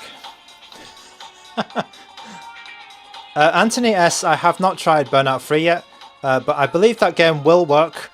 It's just that you need some additional, you need like a cheat code, like a patch code, to get that one running well. It's not too difficult to do, but it does run well after you put that cheat code in. The problem is the blurring, the motion blur in that game makes the game run slower. So you need to use a cheat code to get rid of the blurring.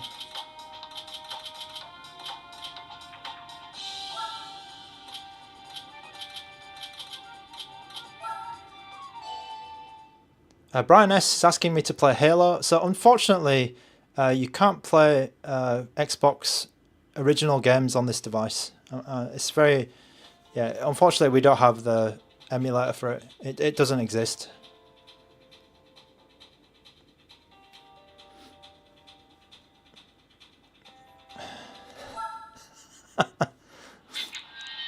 Okay, so we're at 1x resolution.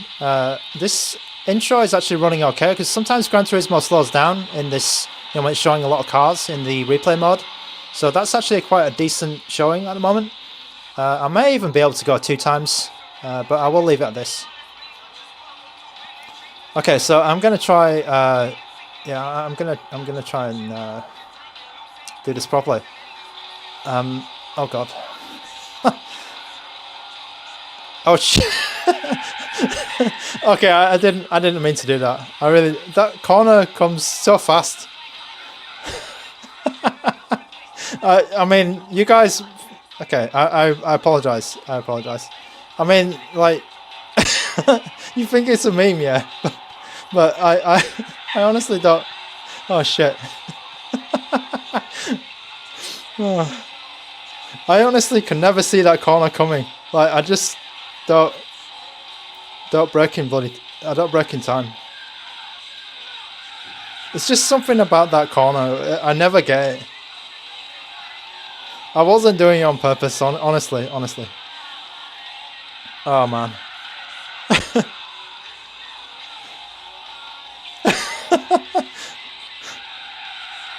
Oh okay, I really messed this up. So when I finish one lap, I'll finish the race and then I'll go to like a smaller track so you can at least see the cars moving around. I apologize about this. I'm really bad at GT4. I'm so bad at this game. But people keep asking for it, so I have to play it.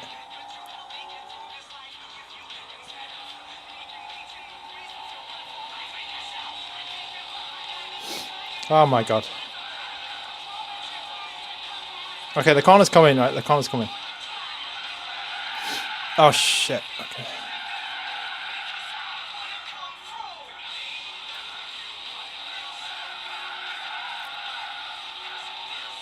Okay, this is that really long straight. Okay. Oh man.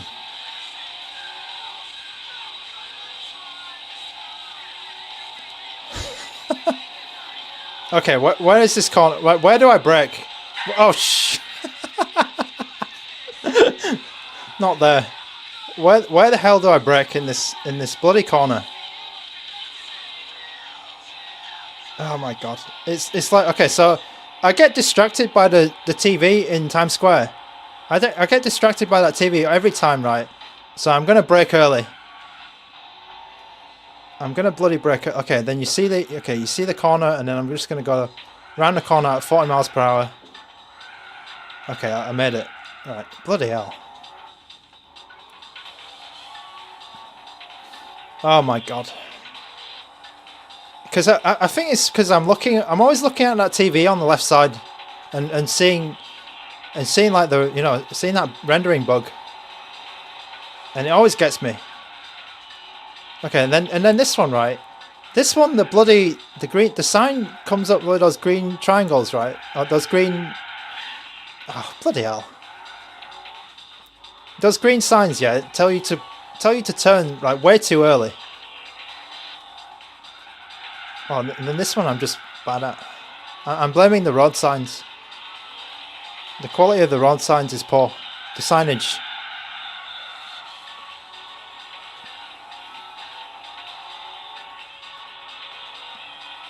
Oh.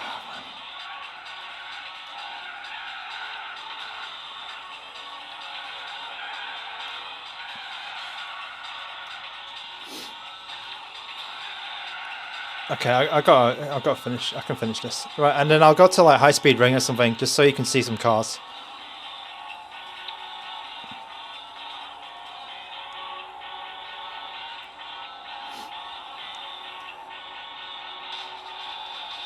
Okay. Oh.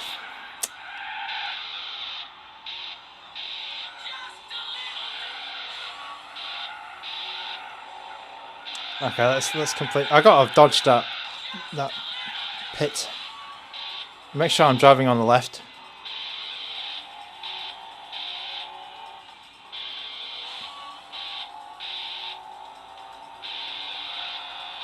Okay. Alright, I made it.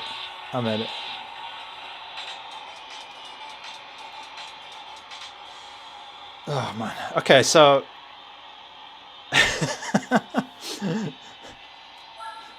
I'm 47 seconds behind. Anyway, here's the replay. As you can see, it's pretty good actually. It's not too bad. Not too bad. So Graham Ham, how good is the chip? Well, you can see here, yeah. We're playing Gran Turismo at 1x resolution, PS2. It's not too bad. Not too bad. It's that TV there. That TV distracts me.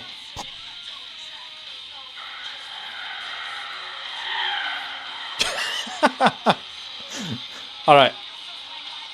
I'll play High Speed Ring or something. We'll just like so you can at least see, you know, some cars.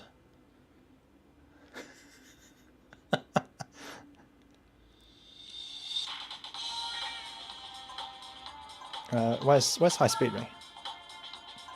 Oh, there it is. Okay.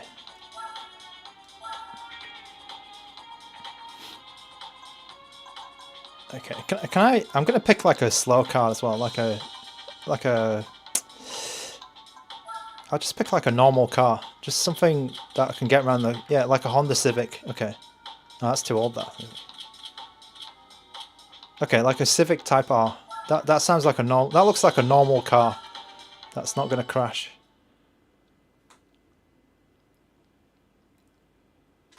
All right. Hopefully, I can stay around the pack so you can see like some other cars moving around. Right. Andrew Law is asking, can it do Shadow of the Colossus? So Shadow of the Colossus is going to be a bit difficult for this device, for sure. I think I tried it before on a similar spec device, and I didn't have good success actually. I think that's going to be hard. Okay, I'm going to try and just drive normally and around these cars, just so you can at least see, you know, see like a car. Okay, that's good. Yeah, we'll get a different view as well, so you can see outside. You know, get a bit of scenery, and I'll try not to crash. Should be nice and chill.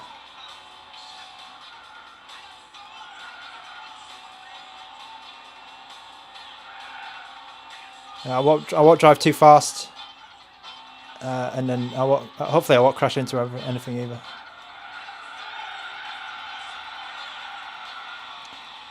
I've got all the steering assistance on. You know, it's all set up for a beginner driver.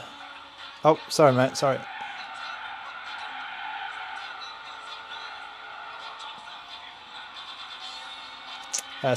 These guys are doing something weird now. They're going off track. Okay, so you can see that it's actually running all right.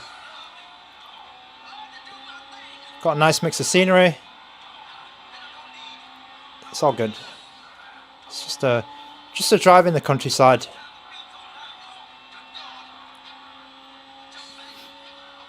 Oh dear. Okay, this corner's a bit faster. It's just a leisurely, you know, it's a chill drive down the park, down the High Speed Ring. It's all good.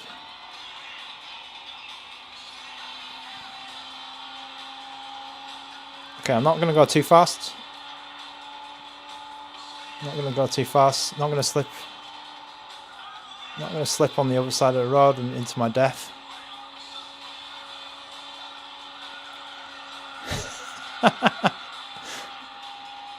Oh, I am the. Oh God. Oh no. Oh. Okay. I looked at the chat then. I just glanced over to the chat and I realised I was veering off the. Oh my God. Okay. Oh, no. Okay. No, that's all right. I recovered. It's all right. It's all good. Okay, I took that corner completely wrong. I know.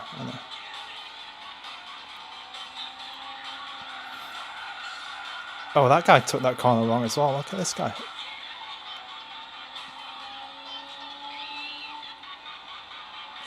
All right. Okay, let's just keep it together until the last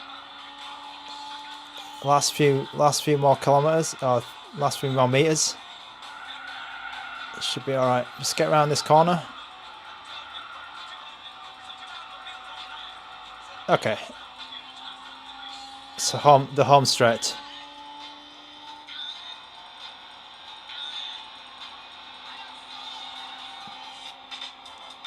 Oh, that was much better. Okay, that was much better. I made it. Okay, Lee Harris is asking, which one do I prefer, this or the 556? Now, they're quite different devices. The 556 is a lot bigger. It's a much bigger device.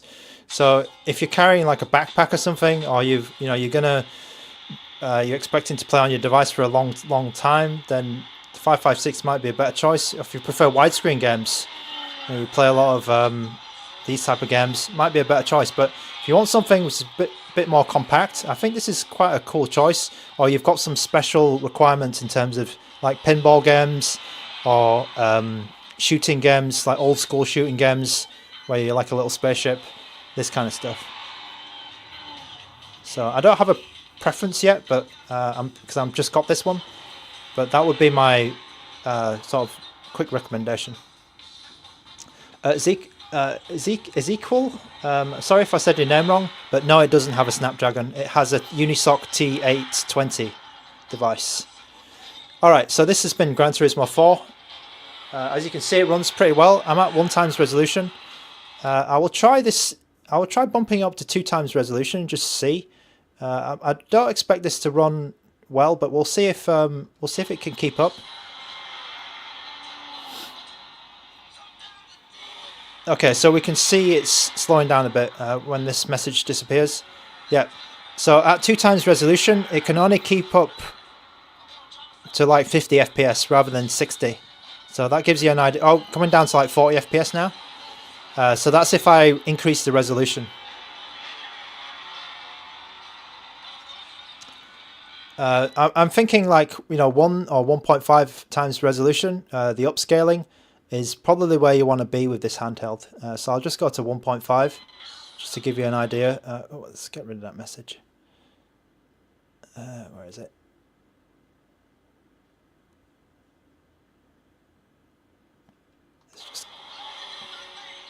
Okay, so this is 1.5 resolution, which translates to 960 by 672 resolution here, and you can see that this is actually pretty reasonable. So you should expect PS2 games to run around 1 to 1.5.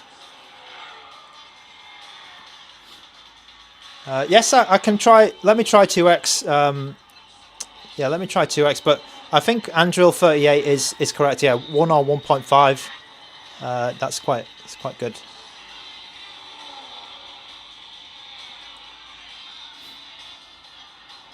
All right, so that gives you an idea of Gran Turismo 4.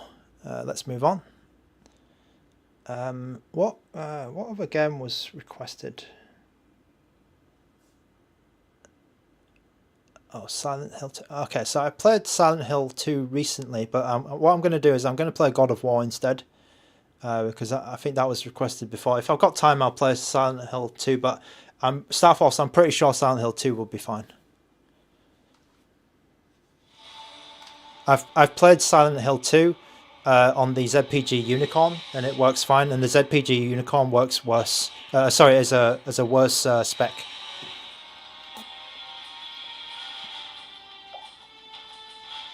Okay, so let me just let me start at 2 times like somebody was asking, and then if it slows down, we'll come down to 1.5.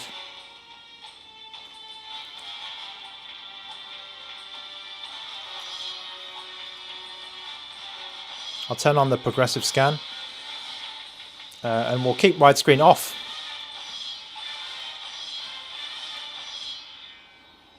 So I actually believe that this is the smallest device, one of the smallest devices you can use to play PS2 games. I mean, besides your phone, of course, but this is actually pretty cool. France, I have not tried GameCube yet. At some point, probably this weekend, I'll play GameCube. NES the Skeleton, Sonic Adventure will work fine. I think all Dreamcast games will work fine on this. Jeff Garcia, yes, it does have the same chipsets, yes.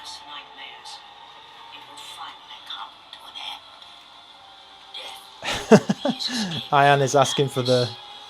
I think Ian just copy and pasted... Oh.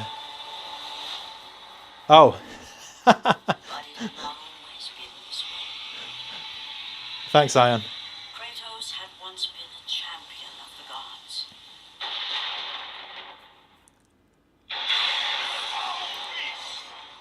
Okay, so 2 times resolution is a little bit out of... it looks like it's a little bit out of reach. I'm going to switch to 1.5. We may even need to go down to 2. Which is... where is it? It's here.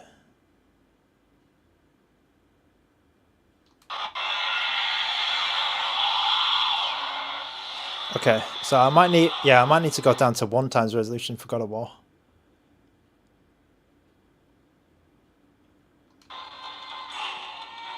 Okay, so 1 times resolution is probably where you want to be.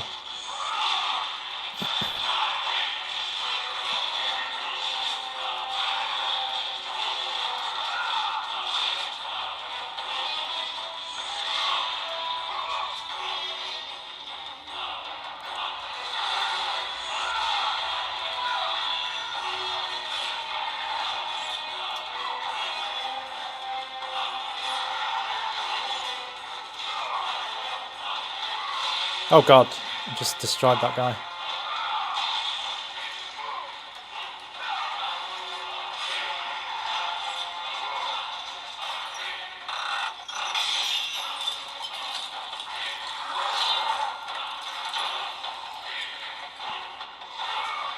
Micro Travel, welcome back, Micro Travel. I saw your comment. I mean, no problem at all, mate. Micro Travel is fine. It's completely fine. I think your comment was quite funny. It's completely fine. I mean, they do come in the same color, I think.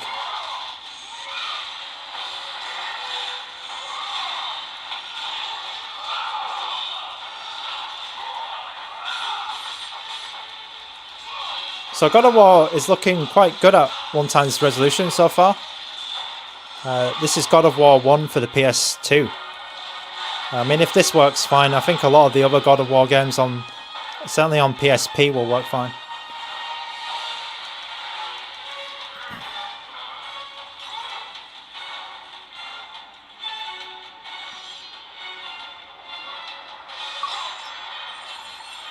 Okay, so you can see I just got an achievement there. It's a little bit small, but this device supports retro achievements. Alright, so we're losing a little bit of speed. It's going red in the top right. It's not full speed here, which is a little bit unfortunate. Just off like... We're just off maybe 10%. So like 5 FPS. Okay, where am I going now?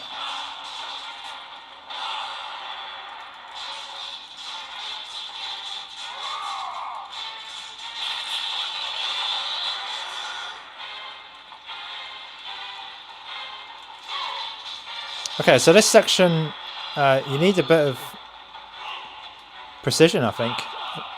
Is it coming up, that part? Oh god, okay.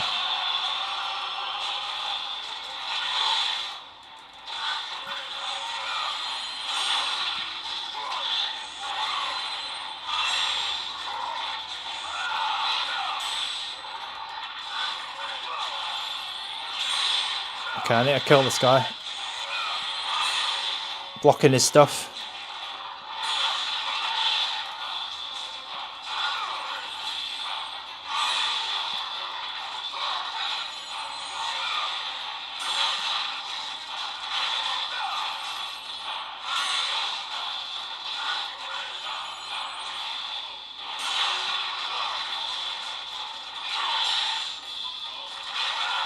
This guy takes ages to kill.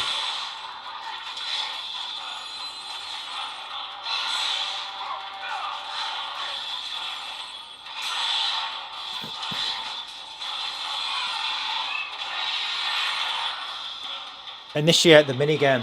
Okay.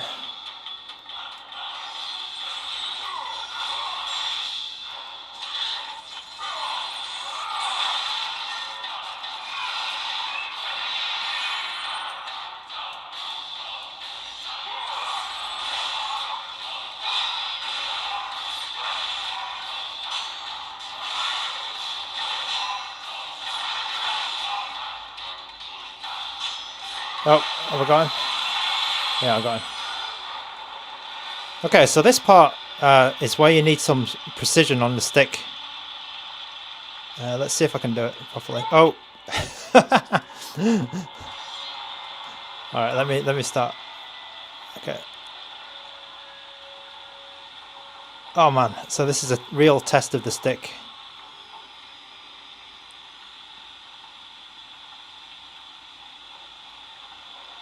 Oh, gosh, okay. So I failed twice here.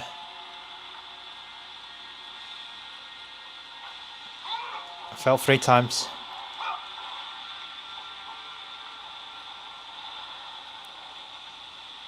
So I remember on the RG556 I was able to get this first try, I think.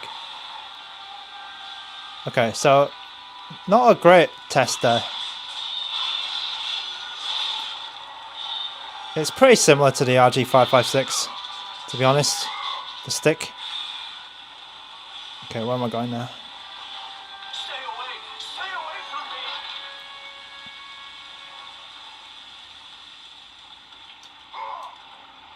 me. Okay.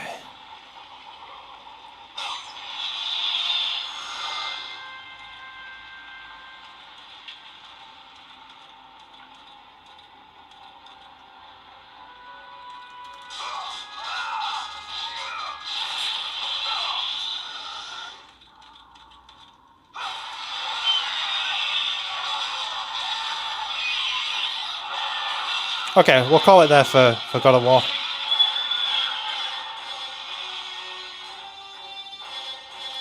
We'll call it here for God of War. I think it's not too bad. Not too bad. Let's just save that for later. Hello, Mr. Kang. Yeah, it's a bit of a hype, this, isn't it? It's a bit of hype. Right, so I think there was a list of requests on up there. Where's that list? Oh God, these people have been chatting a lot. Oh, I saw that. Okay. GTA San Andreas. Okay, the usual suspects. Okay, let me look here.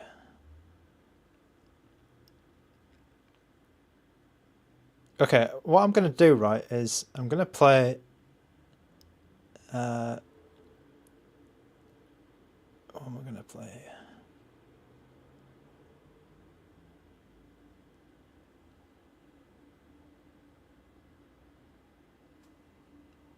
God Hand, please. I think God Hand might not work too well on this. Oh, sorry, I don't think I have got... Oh, I do have God Hand. Okay, I don't think I'm going to play that now.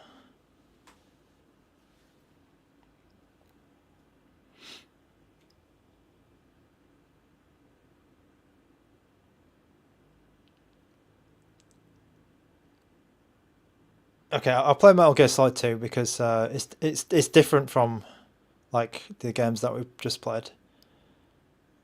I'm not sure Metal Gear Solid 2 will work too well on this device, but we'll see. Oh, I don't have Metal Gear Solid 2. Okay, that's a bit of a... this is a 1 terabyte SD card.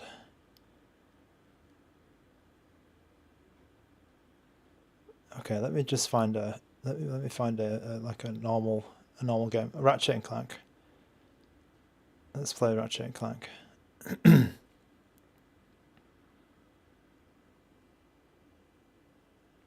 Okay, Dr. Rouge. The backlight bleed on my device, it's there. It is definitely there, but I only see it when the screen is completely black. So I don't see it. If I'm playing right now, right, I can't see it at all.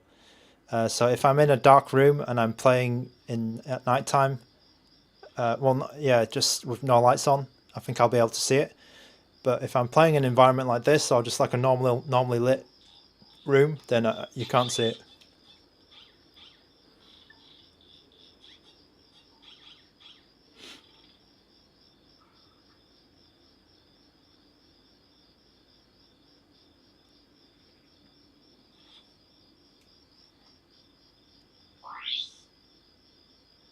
Chi Nian 10. Unfortunately, I don't have a Saturn gamepad, or the Saturn style gamepad. The only devices I have, maybe it's a bit small. Sorry, not small. A bit confusing. Like I have the ZPG one Unicorn, and then I have the RG Arc that have this style of D-pad. I don't have any other controllers with this D-pad. All right, I think I'm at I am at 2 times resolution, right?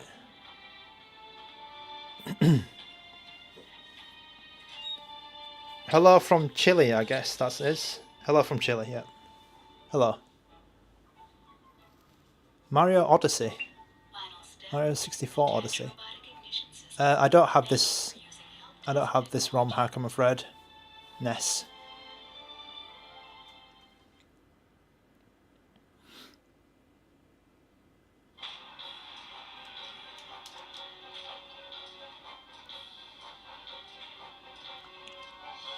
Eric S. Wind Waker. I think I'll do Wind Waker another time. I'll do some GameCube games, Eric S. on another stream. Okay, so Chi Nian 10, yeah, it's already smaller. So if this one is smaller, then this one is even smaller.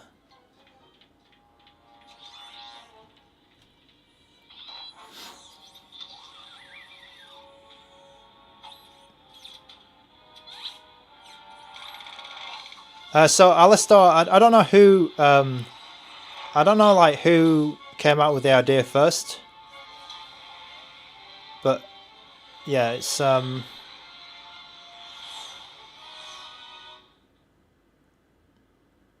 they are pretty similar. I mean, in terms of colors as well. All right.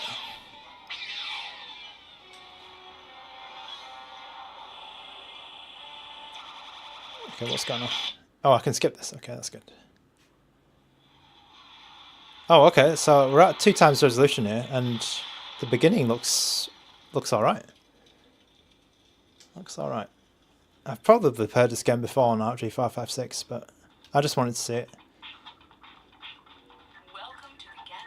Okay, I think I played it on the Unicorn recently.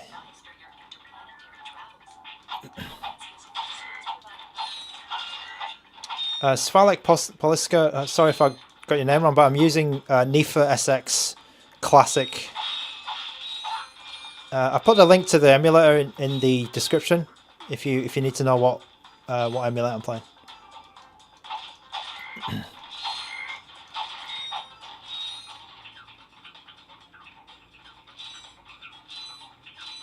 GTA Vice City. Okay, I might put a GTA. It might not be Vice City. I might put San Andreas on if that's all right. I was playing. I did try Vice City earlier today, and it worked okay. My name Vegeta. That's a lot of requests. It's version NIFA SX. NIFA SX Classic. The version is 3668.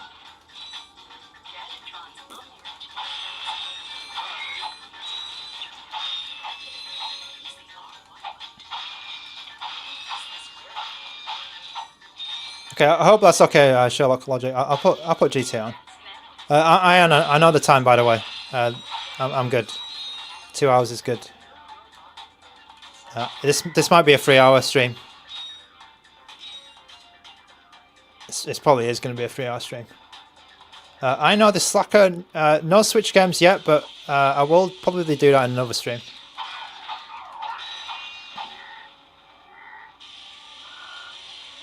I didn't know there is a PS2 emulator in RetroArch, but it's probably I'm guessing it's not that good.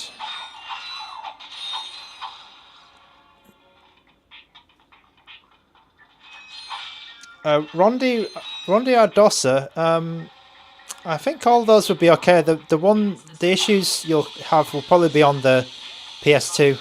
Not all PS2 games will work. A lot of them will though. A lot of them will be okay, but not some of the heavier ones won't work. So I am playing this at 2x resolution, and it's not too bad at all. I do see some random dips, like some very small dips here and there, but it's I think it's still playable. Yep, thanks for that, Ian. If you're liking the stream, drop a like, and you can sub and get notified when I go live. I usually go live around this time. So Kang, the device is not getting hot at all. It's getting a little bit sweaty actually. Probably needs to wipe it a little bit, but it's not getting hot at all.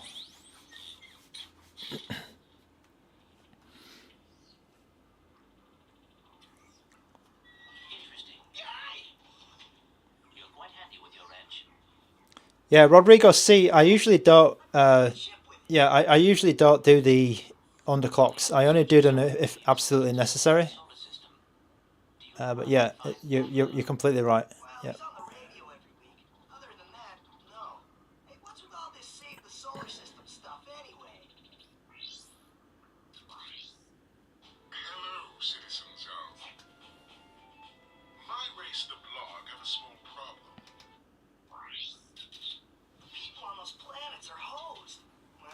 Oh, if you you already bought the 556.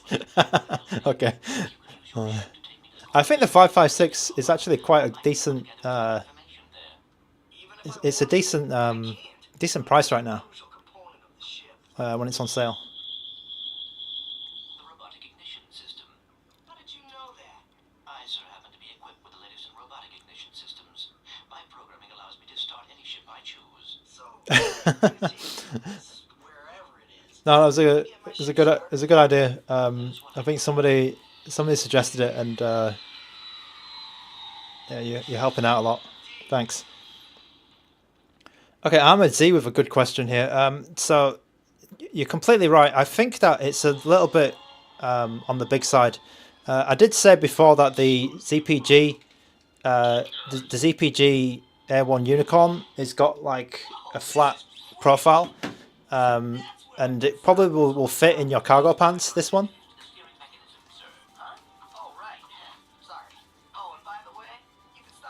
If you have like a big cargo pants pocket, I think this one will fit quite well. But the arc is a bit of an odd, like it's a bit bulky because of those triggers. So I think it might be a bit difficult to fit in your pocket.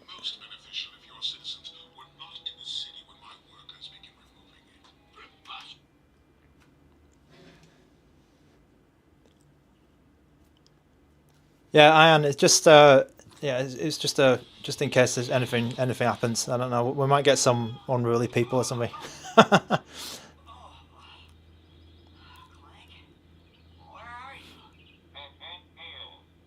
So it's just in case there's any any spammers or anything. You never know these days.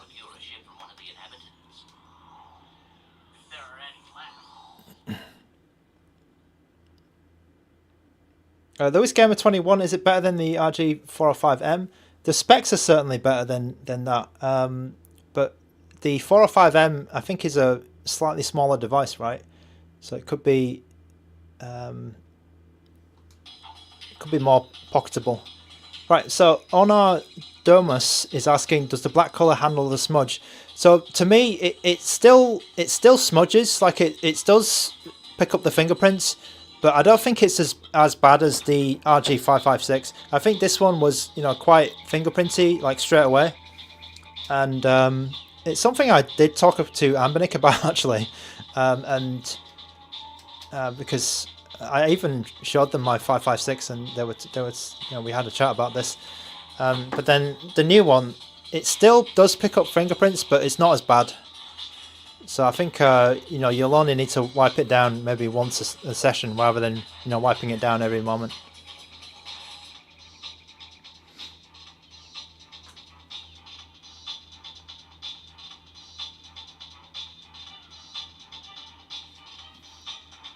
Okay, Chicken McNugget, I hope you sort out your RG35XX SP as well, by the way. I hope you sort that out soon. Lewis Gamer, I believe this one is 15999 at the moment on the ANBERNIC site. And that is with, I think it's with the pre-order discount.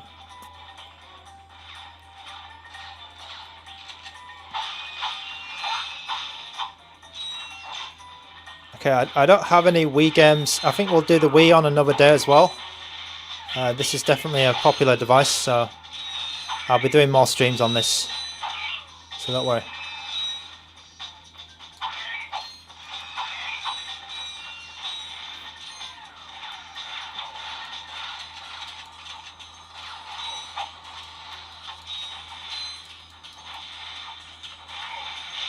Okay, I think we've seen enough of this game because it looks quite... I mean, it looks really good at 2x resolution. And it's running well. There's a couple of little dips now and again, which maybe, if you don't want to see those dips at all, you can bring the resolution down a bit. But at 2x resolution, it actually looks quite good. I think it's, yeah, looks quite good. The Switch version of... Okay. All right, let's move over now. All right, I will try God Hand because I think it's Anthony S has passionately requested God Hand a few times. I kind of like God Hand, but I'm not good at it.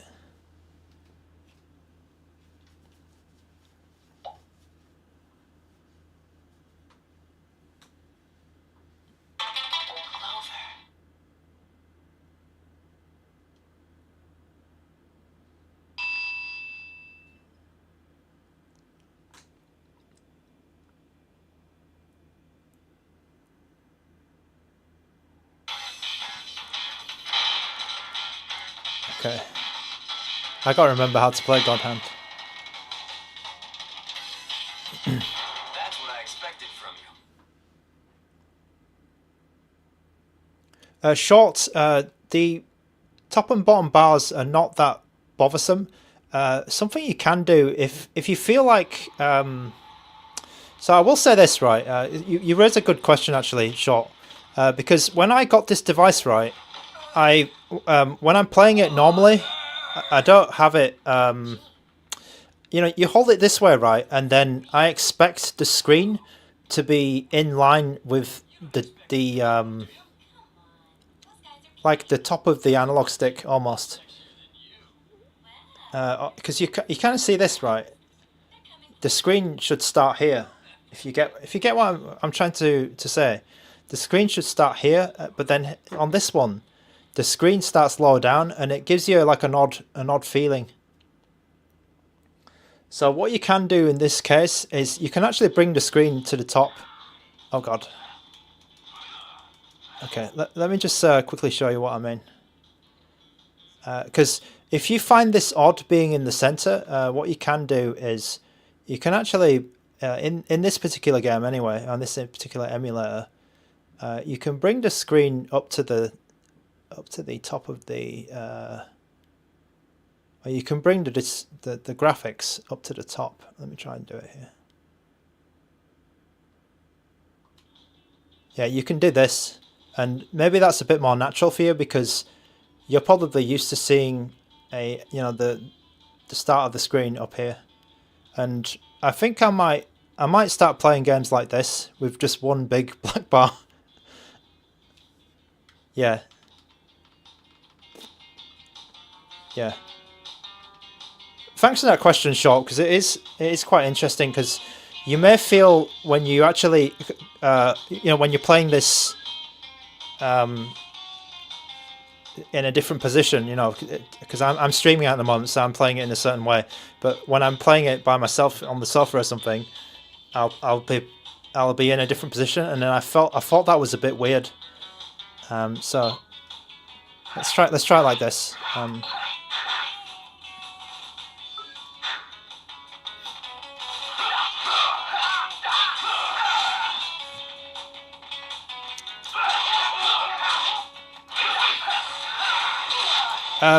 Unfortunately, Ian, you can't move the stats.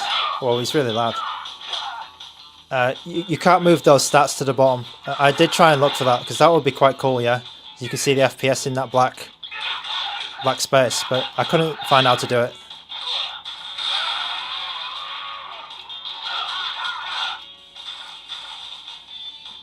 How is the text in PS2 games? I think that's going to be okay. The problem is the text in the Switch games, or 16:9 games. In 4:3 games, the text is actually fine.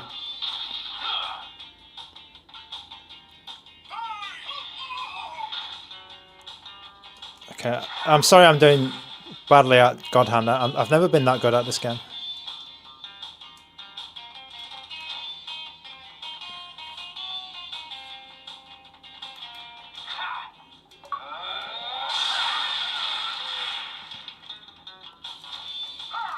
Oh. Okay, let me try once more. I can at least get to the end of that stage. I was having fun, Anthony.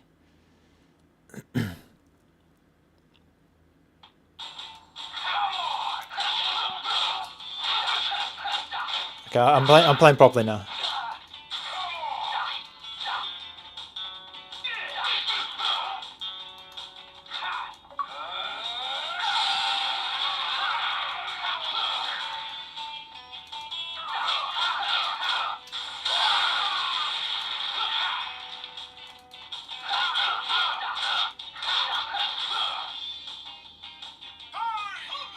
Okay, I'll try and take this guy out, and then we'll switch game. Oh man, pick me up.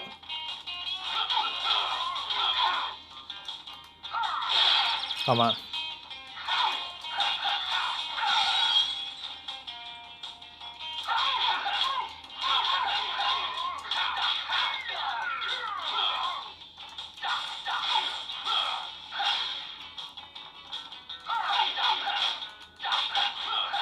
I mean, it's not helping that I'm doing the same combo over and over again.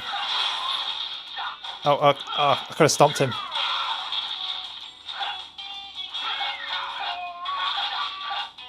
Yep, this is still Need for SX Classic 3668.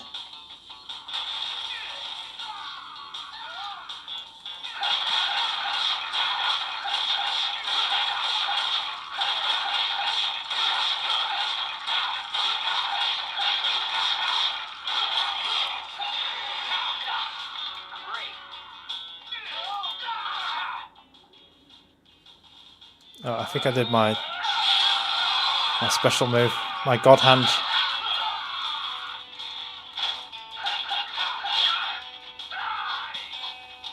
Okay, we'll leave it there for God Hand. So yeah, it's pretty good at the beginning. 2x resolution, works good.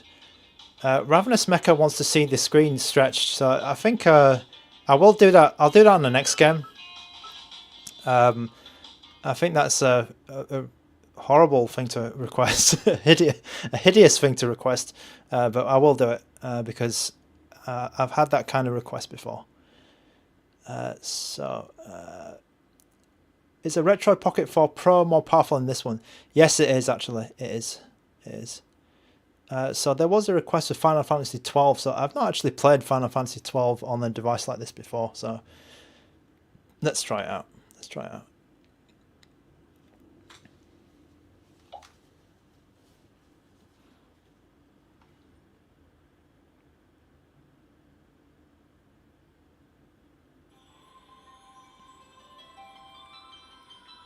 Okay, so at your request, I think it was Ravenous Mecha wanted to see the screen fully stretched. So I'm not a fan of this, but this is what it's going to look like. I think these are part of the game, so yeah, this is not going to look nice.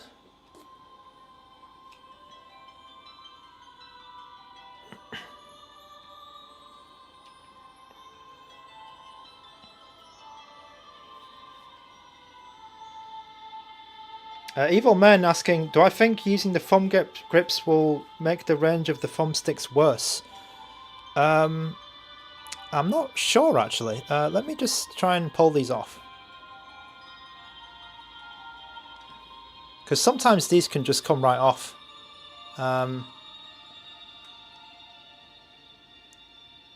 Okay, I'm not going to try and pull very hard, but I think it might be doable because these type of sticks, they don't...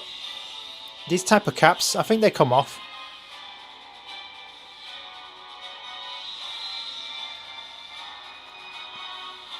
Just Lee Belmont, yes they do. They stick to the 4 directions, like the 556. I feel like the 556 and this, the RG Cube, the sticks are quite similar. At MDR006, I will do Switch games at some point. At some point this weekend, I think. JSOL 3DS, good or poop? 3DS is kind of... I ran a lot of the games at 2 times today. But I do think that there are some which will not work at 2 times, will work at 1. So I think somebody was asking for Xeno Chronicles, and I think Xeno Chronicles might be one of those games.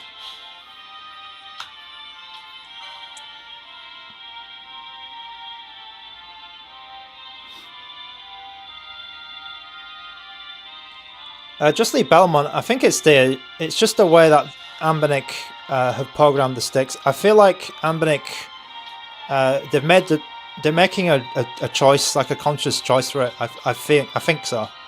Because I've used other sticks which don't have this, and for me I don't have a big problem with it, but I think it's more of a design choice.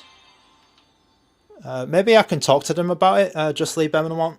But it's a little bit hard to describe to them, but I'll try and talk to them about it. Ian Eng, yes, this is Android, yes. Oh yeah, sorry, there's a couple of people already answered you. Friends of the channel there. NPulse, if you rewind earlier in the stream, I think you'll be able to see the 3DS. For me, I like having a small bottom screen, and it's useful, you know, just to see some information there, and I like having the main screen bigger, so I think it's kind of good. Yeah, Ion is completely correct. So I generally don't stream much, like game streaming. Mainly, another reason is my region. It doesn't have Xbox cloud gaming or whatever it is. I have Xbox Ultimate, Game Pass Ultimate, but they don't do game streaming in my where I live, so I can't play it. And then Moonlight, I do have Moonlight, but it's yeah, I don't do it much. Ah, Gerard. Okay, interesting. Where's your destination? Is it like Singapore or something, or Japan maybe, or Korea?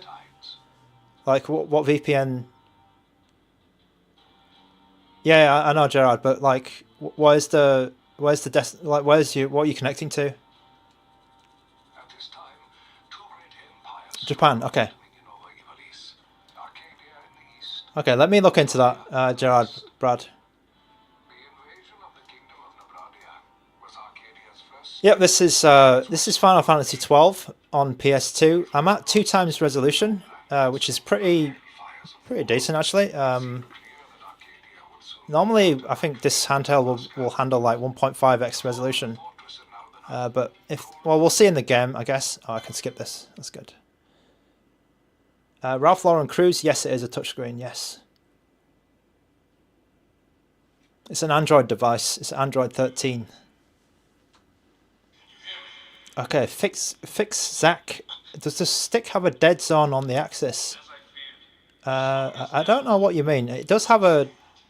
Oh, is it like got the snapping? Are you asking? Yeah, it does. It does. NX, I will try and... I think I will try and stream some Switch games at some point. So you just watch out for the Switch stream. Can you stand?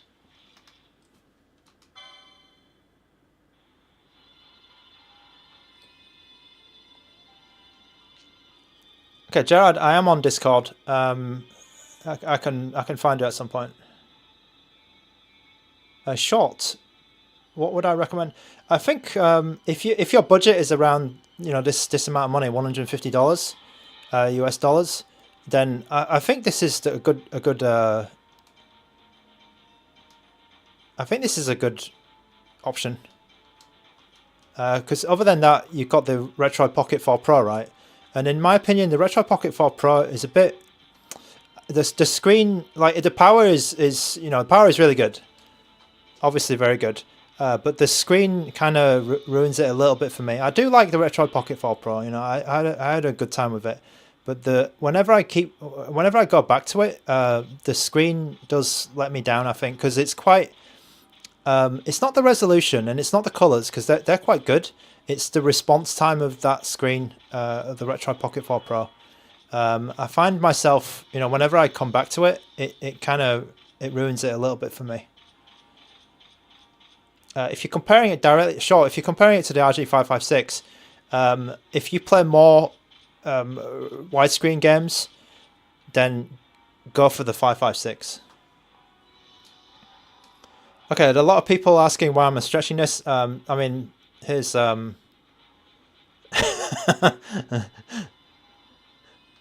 here's why I'm stretching it. But yeah. Oh, LM, thank you for the $5 super chat. Thanks so much. It's not available until I believe that I think it might be tomorrow. It's very soon. If you go to ANBERNIC.com and then go to the I'll go to the link in the description, there'll be a countdown actually, and you can see exactly when it comes out in your time zone. But thanks so much for the $5 super chat, LM. It's much appreciated. Thank you so much for your support of the channel. Okay, I will turn this off. This stretch. Battery check. We're on 53%. We've been going for about we've been going for about 2.5 hours almost.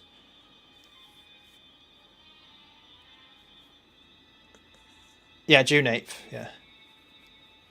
Oh, it is tomorrow. No, it's closed. So they haven't opened the pre-orders yet, LM. They haven't opened the pre-orders yet. Yeah, I'm confused about the time zone, sorry.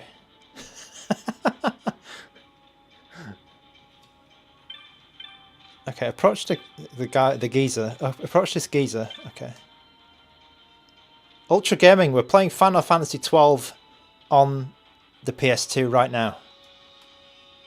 I got to thank Gerard, Brad, and Diane, and all my regulars of the channel for helping out with answering the questions, because I know there's a lot of people here today, and we don't usually get that many people on this channel. It's like way more. It's like 10 times more people.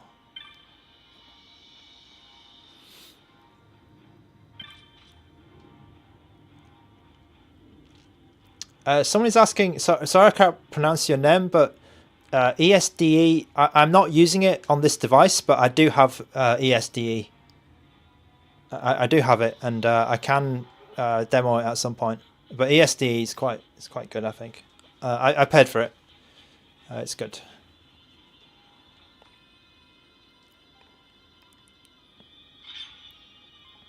Okay, well, I mean, Final Fantasy XII so far is looking pretty good.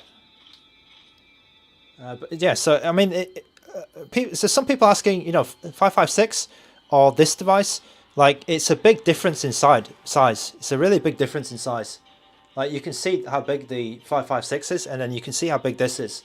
So it's kind of it's more the question for you, right, is the form factor, right?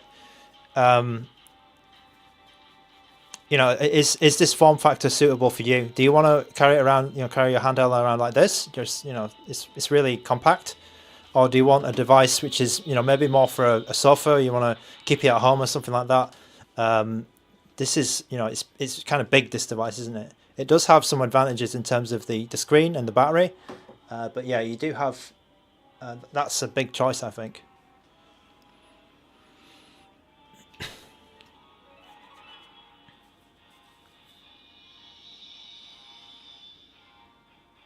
Gerard Brad, yeah, it does have the. I like these, but I like the white ones more. Okay, are we going to get into a battle? All right. Oh, I'm being targeted. Okay.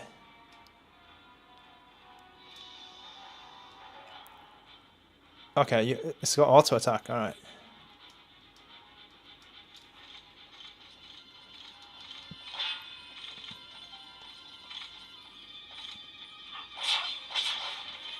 Oh, no, have I got... Okay. Oh, he's dead. I was trying to attack him.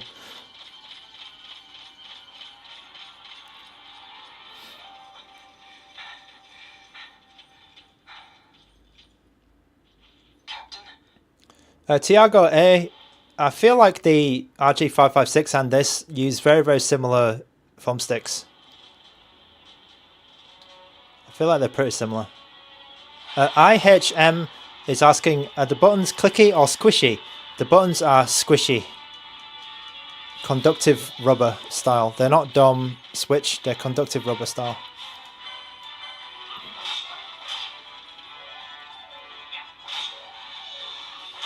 NPulse, thank you so much for the €249 super chats. Much appreciated. Thank you for your support of the channel, and I hope you enjoy. The stream or the VOD when you caught it. Thanks so much.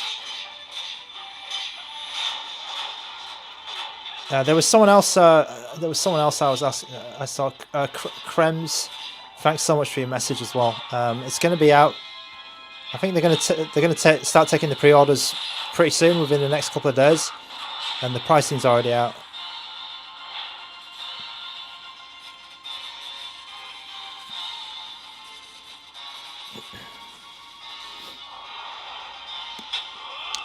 Dead P, DEDP. So the D-pad, I was playing some Super Street Fighter earlier, and I think it's quite good. There is a bit of a... I do feel like it's a bit stiff, sort of brand new out of the box, and I need to play around with it a bit more just to get a better feeling of it. But it is quite accurate. I was able to do, you know, the special moves quite easily.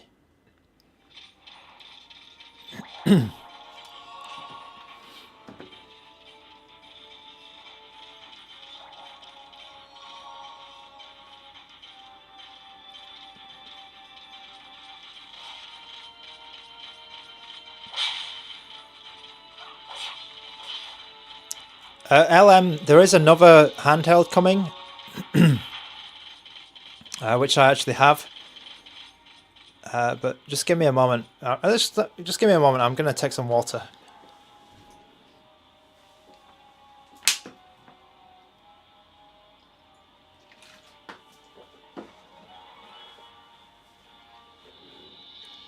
Okay.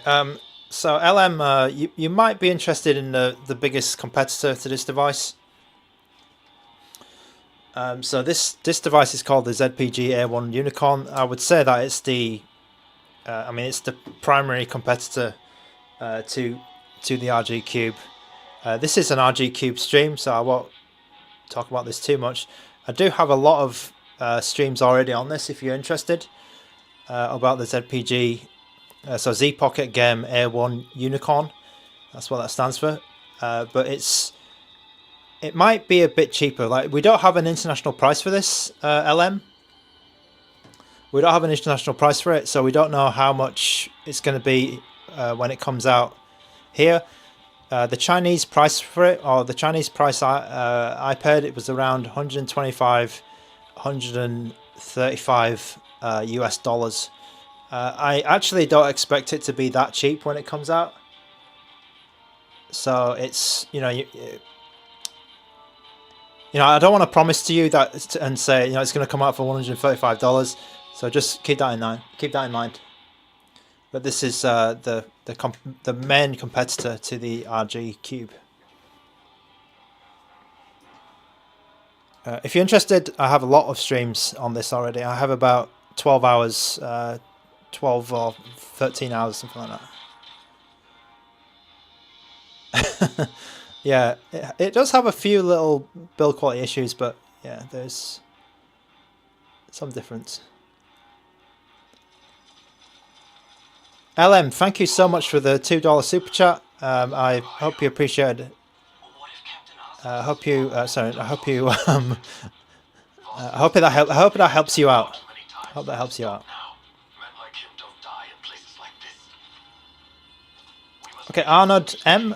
So I need to play the GameCube games at some point. So I probably won't get around to it in this stream because this stream's getting a bit long now. But if you stay tuned, Arnold, subscribe and maybe put your notifications on. In these next few days, I'll be doing a lot more RG Cube streams around the same time.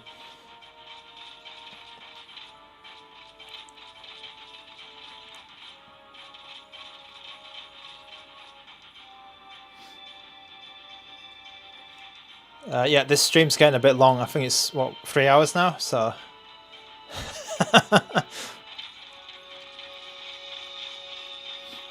Dan, so the Unicorn is a bit lower spec, so I'm expecting the Unicorn to be a bit cheaper as well. I mean, I don't know because they haven't announced the price, but it's, you know, it's if they price it the same as the Unicorn as the Cube, sorry, it might be a bit of a hard sell for them.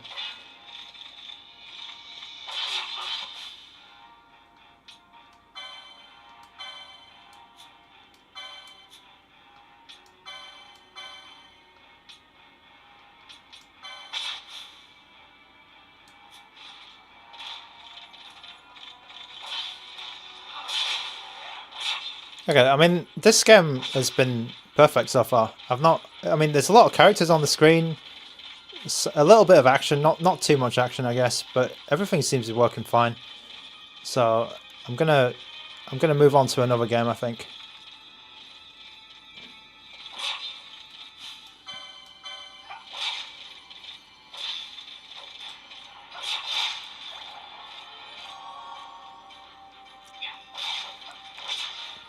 Sable Leaf, yeah, there's quite a lot of options, RGB options. It's quite good actually. It's quite customizable.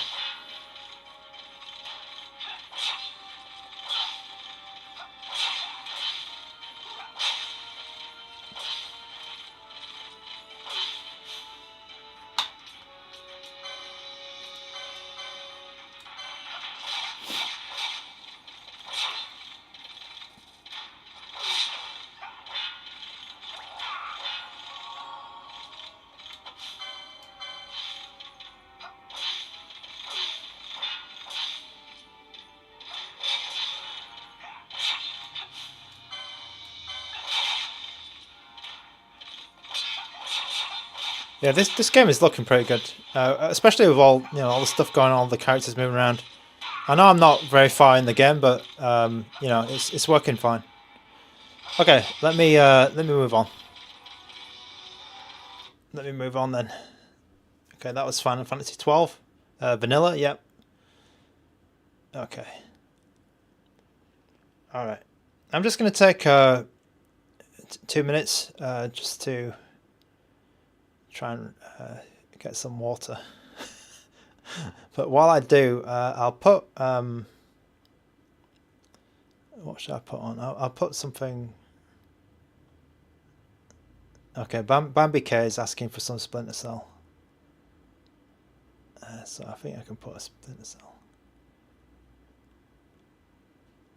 Oh, where is it?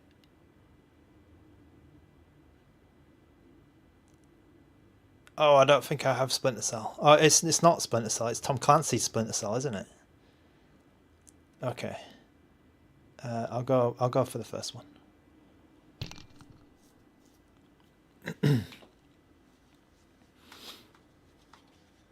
Right. While that intro is playing, I'm just gonna drink some more water.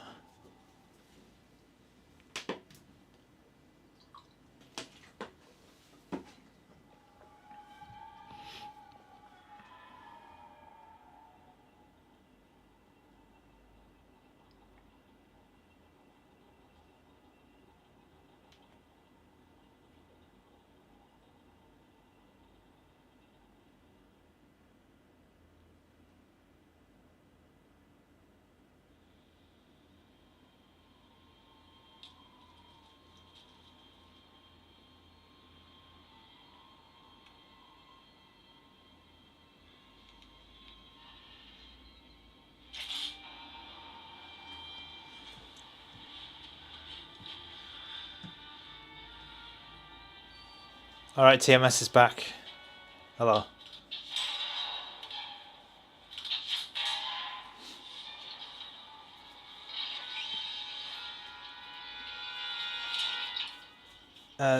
Vim's Lair or Myrian Redump. I don't use either of those. I don't know what those. Oh, I think I know what Myrian is. Okay. I know what you're asking now. Just leave Belmont. How do sticks on the Unicorn? The Unicorn sticks are pretty similar. They're actually pretty similar, but I do feel like these sticks were exceptionally smooth when I first got them, and I think I still feel that way. Yeah, the sticks on the Unicorn are they're very smooth. They're very smooth. That was a big plus point for the. I mean the cube is kind of smooth as well. Yeah, but the Unicorn I did felt quite good when I unboxed the Unicorn. Okay, Gamer, you're talking 16:9 is the aspect ratio of the screen. So if you want to Google what aspect ratio is, it might be useful. Aspect ratio. Oh God, it's a palm. It's a palm. Okay, so this game is but this game is 4:3, I believe. It's not 16:9. Actually, all of the PS2 games were 4:3, and they had 16:9 options. Valley, yes, this is sent by ANBERNIC. ANBERNIC have been a big support of the channel since I think the RG35XX Plus. They started to help me out by sending me devices. I very much appreciate them helping out, because without them, I wouldn't be able to test so many and show off these devices for you. But also keep that in mind, when I'm, I didn't pay for this product, right? And, that definitely changes your opinion about a device. It does, the fact that you paid for it does actually, it does actually factor in a little bit. So just keep that in mind. Everyone's got a budget. Everyone's got the disposable income or cash to buy these things. I didn't pay for this, okay? So just keep that in mind. Just full disclosure, right? Full disclosure.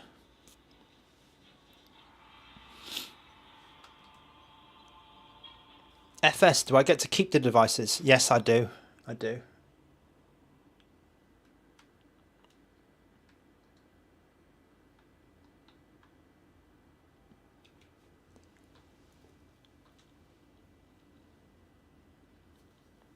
Yeah, I do have a bucket of devices. So I have around 20. I have over 20 devices now. Right, it's a bit ridiculous. If you want to see other devices I've got, you can go to the my channel and then hit the playlists button, because the playlist button has a playlist for each one. Okay, so Sam Fisher is not running at full speed. I'm gonna bring it down to 1.5x because my default was 2x. and it might clear up the issues. Okay, so that's good. Oh, it's a 60 FPS game. It's pretty nice. All right, so someone was actually saying, was asking earlier, is the text still readable? So that's quite a good question, you know, because it is quite a small screen at 4 inches, and this is actually looking okay. It's looking okay.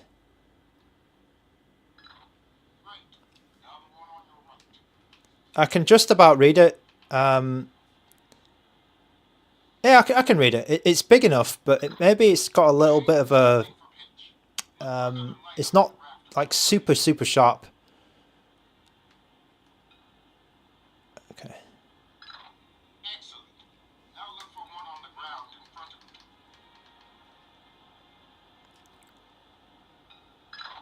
All right, Fisher. We'll get through this as quickly as possible. We'll start soon. Yeah, I'm about so the distance from the screen to my to my face is about, I'd say it's about 40 centimeters, 30 to 40 centimeters. So I'm looking down. So the camera is looking down, yeah, at the handheld, and basically I'm looking at the same angle as the camera. So you're kind of seeing what I'm seeing, which is but zoomed in a bit.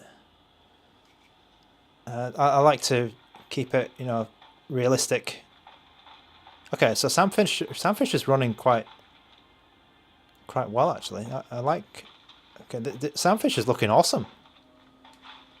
Sam Fish is looking awesome. What's this? Interact. Okay, it's just a help. Okay, so come on, Sam. Let's get moving, Sam. I've got to get over this wall. How do I do that?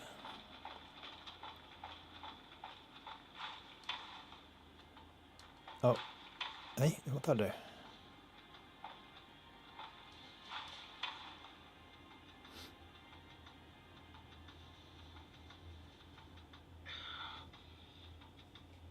Okay, let's do it, Sam. Let's get over this wall. We'll let you do your thing here. You're looking at your basic assault course. I'll chime back in once you've passed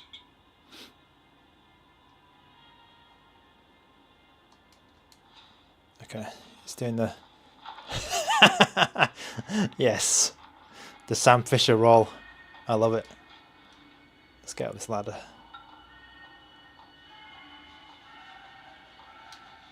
Okay. I'll use the zip line. Alright.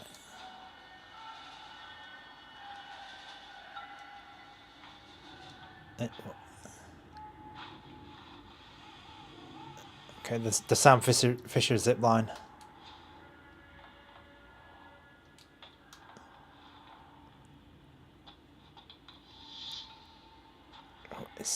It's a little bit dark, this game, but I guess it's, you know, it's on purpose, isn't it? It's on purpose.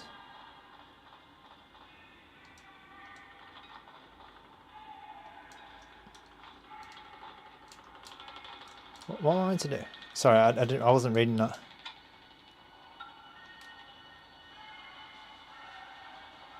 Okay, so a split jump.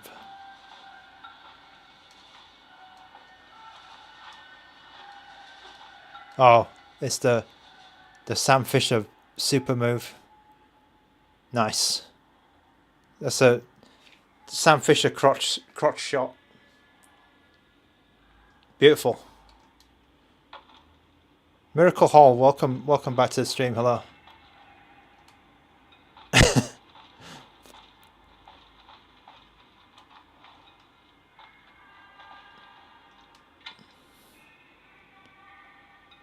Okay, bring Sam's legs up. Okay. Oh, I remember this. Yeah.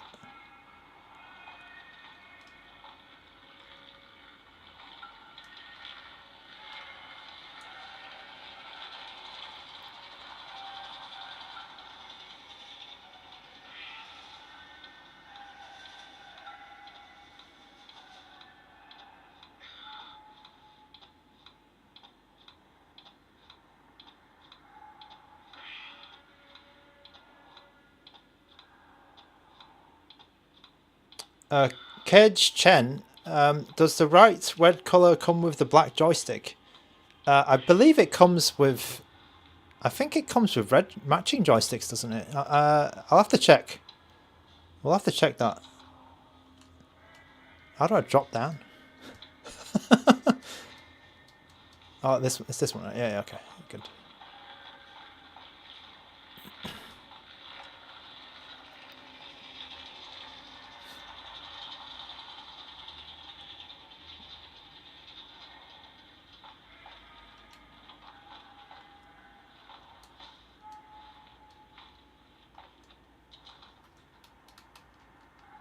What is it?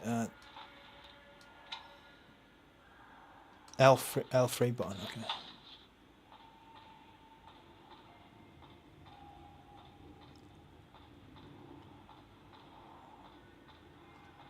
Yeah, Gerard Bradder. I thought it was. Because the Unicorn doesn't have that. The Unicorn sticks are black.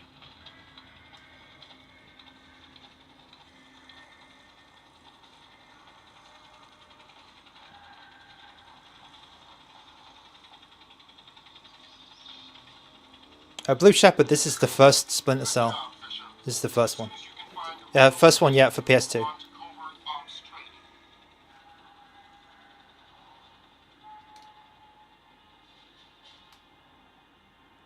Alright, jump off a ledge.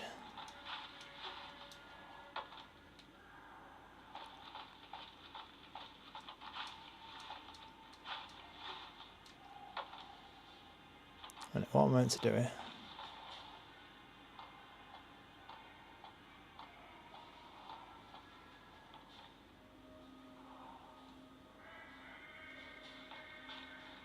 Jump off a ledge.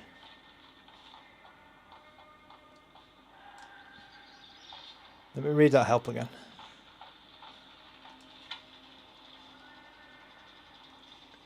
Jump off a nearby surface.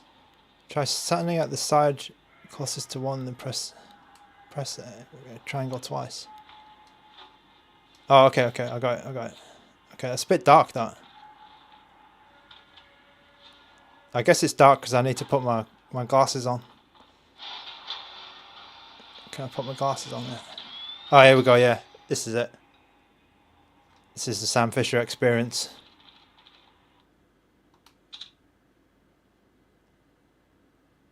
Angel Rios, hello. Yeah, okay, I think Ian has just helped you out with the price. Tiago A, does the construction feel more premium than the RG556? I'd say it feels similar, but it's slightly upgraded. So you'll get there's a few little tweaks which make it feel a little bit better, but I can't say it's like super premium. It is in the end, still a budget device. But there are a few, nice touches like these grips here. They've added some texture here as well. I think these things are all little tweaks which are good, and also the type of plastic is a bit better in terms of being fingerprint proof. If you buy the black one, that is. If you buy a different color, I think you won't see the fingerprints at all. Mr. Tetards, I get your point. I do get your point. Is the screen being a bit small, but this screen has kind of some special uses. So it's quite unique in that respect. You can play 3DS and 2DS, one screen above, like on top of the other. You can play vertical arcade games. You can play potentially like pinball games. So I do see why you're saying for traditional games the screen might seem a little bit small, but it's got some other uses. So that's why you would choose one of these devices. Gamer is asking, does it have a fan inside? Yeah, I'll show you that here. Ian's already answered you, but the fan is here. The air comes in here and then it comes out of the top like this. Chicken McNugget, yes, you can stretch it. You can definitely stretch it, but I think that I don't like looking at games stretched generally.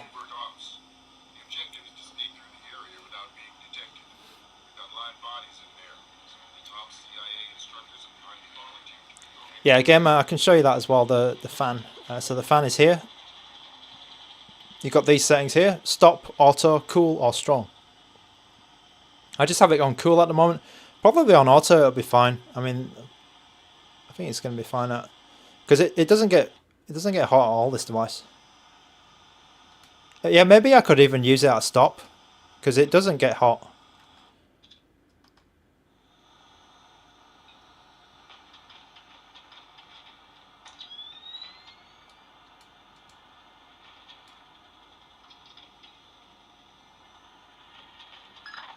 The next door is locked, Sam. You'll need to use your lock picks to get through it.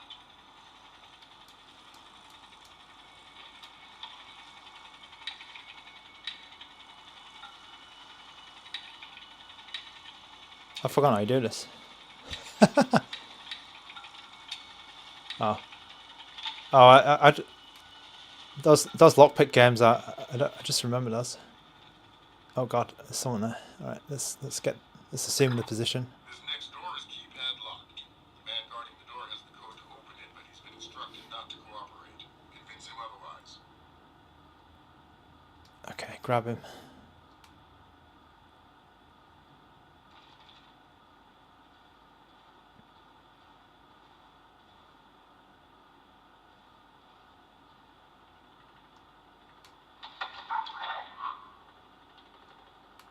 Hi there. Hi. You're not going easy on me, are you?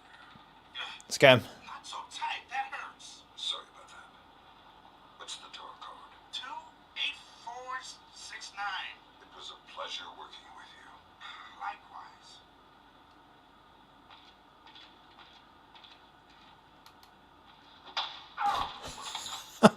Ah!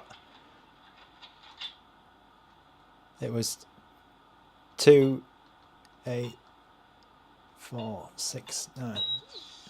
Okay, so that text, the text that's appearing here, it is a little bit small, but it's legible. Like, you can read it. You know, if it was closer to my face, I would have no problem. Over here, about 40 centimeters away, 30, 40 centimeters away, it's a little bit harder to read, but I can still just about read it from here.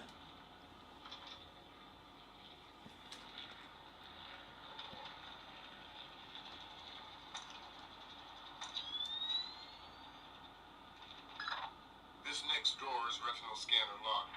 These things are cheap and near impossible to hack. Fortunately, it's just a matter of getting the right eyes to the scanner. Okay, I'm just checking the stream, but it looks okay. Head is registered Looks with the okay. scanner. Convince him. We had an issue with the stream earlier, but I think it's alright. Right at the beginning of the stream, there's a problem. Okay. Alright, I mean, anyway, I think let's move on. I think Splinter Cell, this training section anyway, not many issues, and the outside section earlier.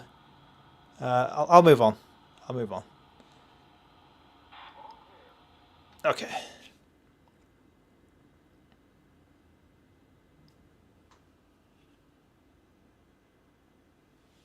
Alright, so let's... Okay,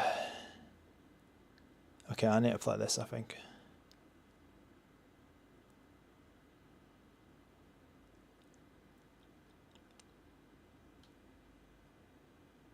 So this one's for me, sorry. This one's for me. I want to see what this game's like on this device.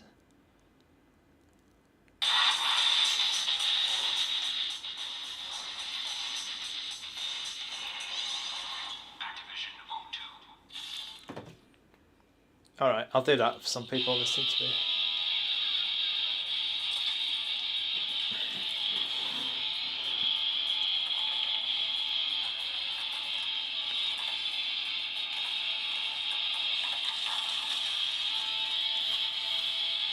Yeah, Ian's been helping out today.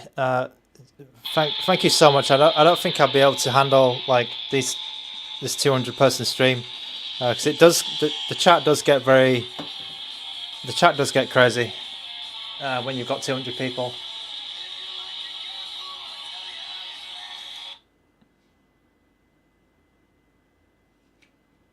So yeah, the 556 is quite a bit bigger than the yeah, it's quite a bit bigger than the RG Arc.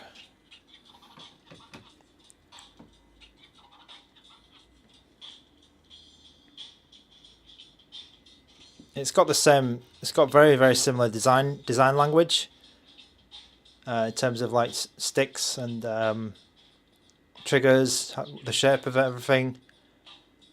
It's getting a bit sweaty actually, but I'm kind of glad I got 2 black ones as well, because it's kind of cool. But the size is quite big. It's quite a big difference. Aragon Frost, I think the 556 is bigger than a Switch, isn't it? I think it's slightly wider than a Switch. Yeah, I'll have to check, but that'll have to be verified. But I think it might be. Does the cube look? Yeah, that's right, Gerard. The color is slightly different because it's got either like a coating or something, or they've changed the plastic to make it a bit less fingerprinty. So El Marco Miranda, it does still have some smudges, but it's not as bad as the other model, the RG556.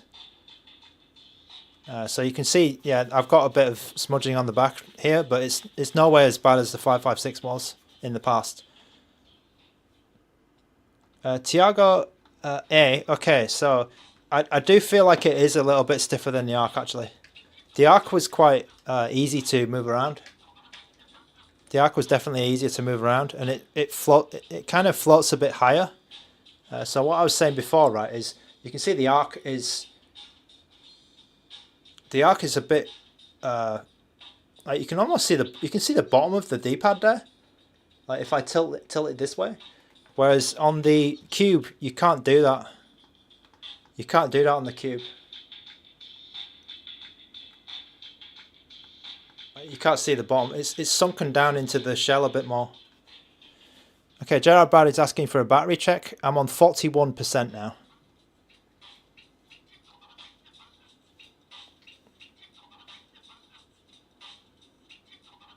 Okay, let's just going to put the music down a little bit.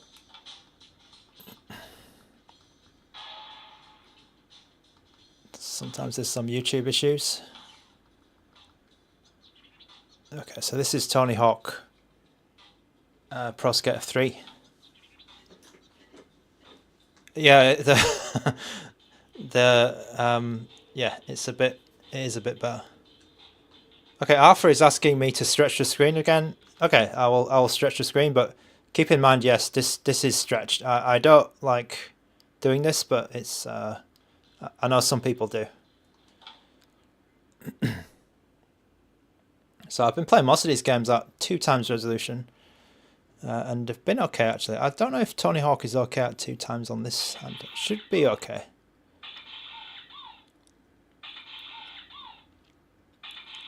Yes, I did get the carrying case. I'll show you that in a moment. I've already answered that question, but yeah, I'll do it after this this game. Okay, so Tony Hawk 3 is running good. I prefer to play Tony Hawk with the D-pad. Oh god. I think Chicken McNugget in the chat finds that blasphemous that I use the D-pad to play Tony Hawk, but who cares? Oh god.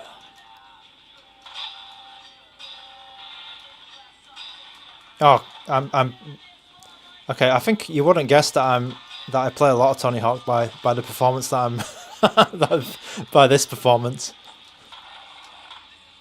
Okay, that was a nice move there. Okay, good. Oh god. Okay, let me put this volume up a bit. Alright.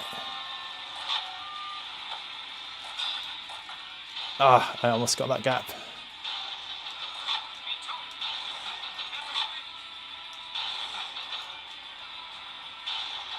Okay, that's a bit better. That's a bit more like it.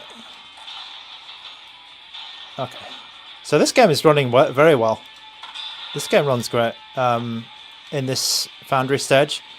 Other stages might be a bit different, but certainly from this first one, I think it's quite. The speed is quite nice, but I'm really not liking the stretch. But it is what it is.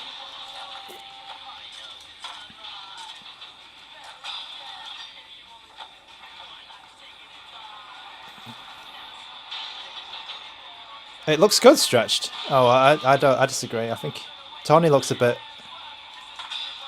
too thin for me. Oh god. Oh.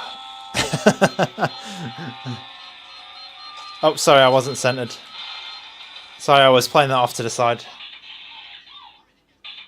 Okay, let me play that properly.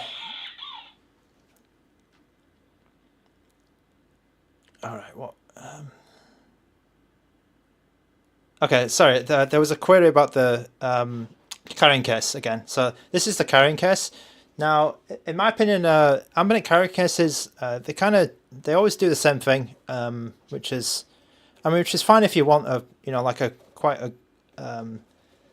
a case that's going to protect your device, but it's not it's not the smallest case. I think ANBERNIC prioritize like protection over like being slim or looking good or something like that. For the price, I think it's about $10, right? They give you something that protects the device rather than anything else. So it has a little strip there. I mean, it's pretty similar to most ANBERNIC cases, and then you can just take it out like this. So it doesn't move around, and then you've got a compartment for your cables.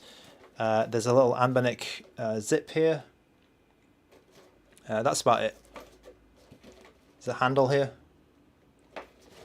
That's what the case is. All right, I'm going to play one more unstretched, because I'm going to make the excuse to say that the stretch was distracting me. All right. Okay, let me put the volume up a bit. Get ready for this. TMS, yeah, I need TMS. Was it called Wild? I was looking at it. I was looking at the Wikipedia entry earlier and reading about that game. So I was doing some research on it.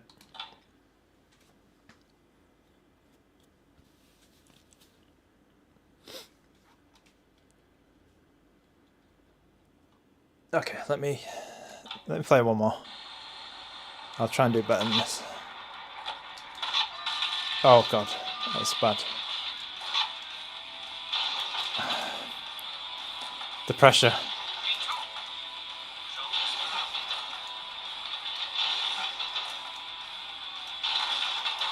Oh man.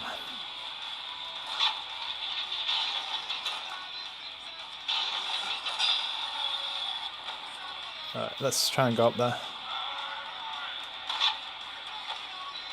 I think there's a secret tape up here. Oh I keep trying to... Yeah, I'm trying to do too many tricks. That's why I keep messing up. Oh god.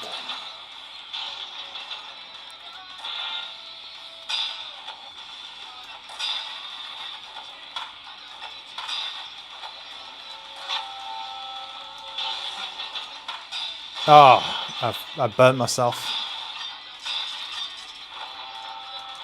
Yeah, I keep trying to do too much because I've just started the game, right? And I don't have all of the Tony stats, the stat points, and then my spin's not good enough, and I'm expecting too much out of the character. It's alright. Oh. I'm going to try and beat my score from before at least.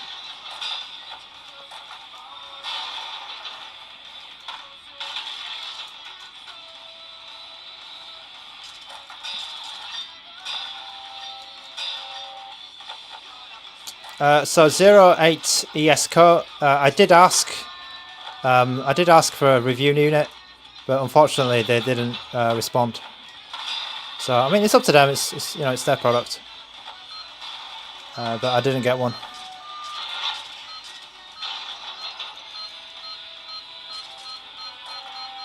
Yeah, Ravenous Mecha, you can turn that off, but I'm just keeping it on, so people can see the FPS.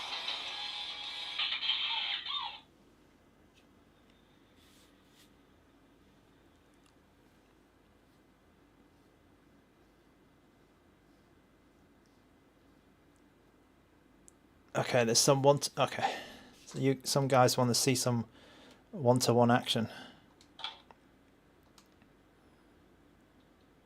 Okay, let me think.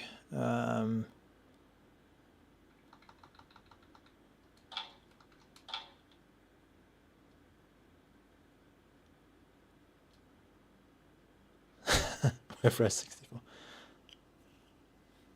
Wave Rally. Oh yeah, Wave Rally, yeah. Okay, I will play one more PS2 game, and then I might call it a day, because it's very late now. So, if you stayed this long in the stream, congratulations. I'm going to play a game which is... I'm not going to play a one-to-one game, but I will play a game where you use more of the screen, let's say. Or kind of like what this device is for, is known for in China, is to play this type of game.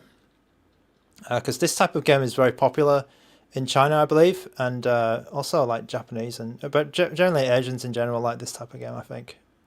And this is called a Tate shooter. Now, because I believe that the arcade scene was more popular in China recently.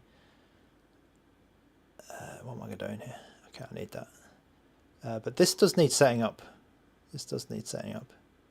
We're going to do something weird here.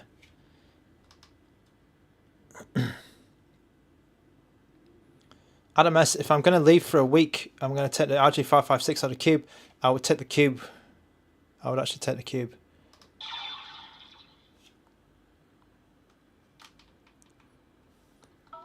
I generally take smaller devices, actually. I probably wouldn't take the 556. Okay, so... oh, God. This is actually the game you would play on this device. So I don't have it running perfectly, because I think there's a little bit of an issue with the top of the screen. But I'm going to try my best to show you what this will look like. Because I believe there's a way to fix this border on the bottom and the top. So the screen isn't exactly perfect to me right now. But it's not bad. It's not bad.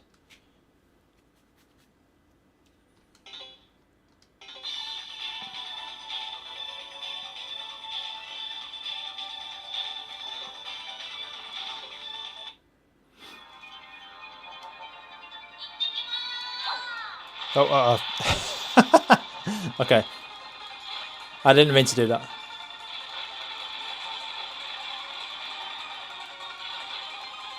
Okay, so I haven't fully configured the RG Cube yet, so just keep that in mind. But this is the type of game I think most RG Cube, or a lot of RG Cube users, are going to be buying this device for. Because this game, Ikaruga, obviously, all the Dreamcast shooters, DoDonPachi, S-Bread, all this good stuff. This is what you want to be playing on this device.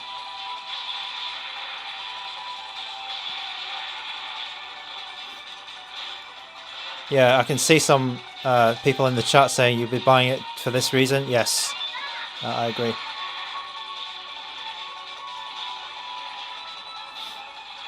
So you can see that I'm using the analog stick because I kind of gravitate towards the analog stick on this device actually, because it feels a bit more comfortable to me to use this rather than bend my finger down.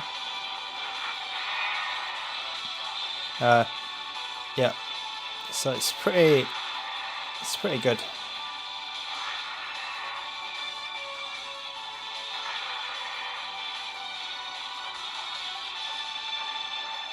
Ah, okay.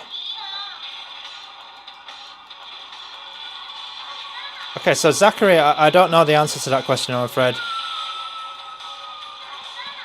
Sorry, I looked over at the chat, and that's why I died. Oh, jeez.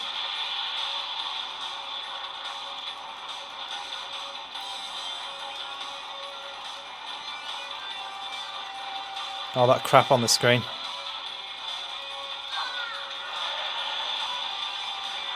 Gamer, it's a 60 Hz screen.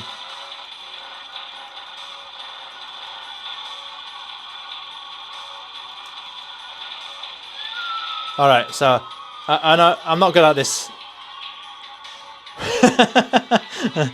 I'm not good at this game, I'm afraid.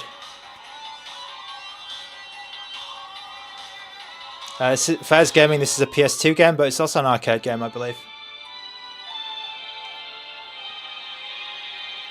Let me try and fix the... because you can see there's a black border at the top and bottom, and I'm not sure how to get rid of this yet. But I think it's there'll be some setting somewhere which fixes it. I'm just not certain. It might even be like screen stretch or something. Oh, it could be actually. Should I stretch the screen? Oh, where is it? Okay, that's a bit odd.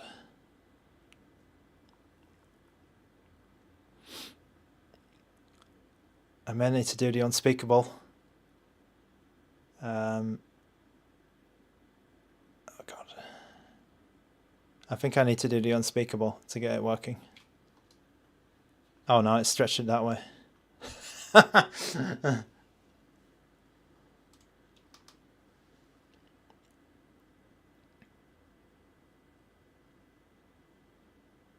Yeah, you can see there's a bit of screen missing, and I think there's ways to do it because I've done it on my other handheld properly, but yeah, it's a bit odd. So this is rotated because the game is actually rotated. The game is rotated. It's meant to be like that. Yeah, because I'm playing. Because on the TV, right, in the real PlayStation 2, when you got this game, you meant to take your TV and turn it over to play the game. But that's why it's all like this. Okay. I'm going to leave it here for this stream, I think. I'll be playing more of these type of games, Tiago A. And if you're interested, Tiago, you can look at the streams that I've done on the Unicorn. Because I played a lot of these games on the Unicorn as well.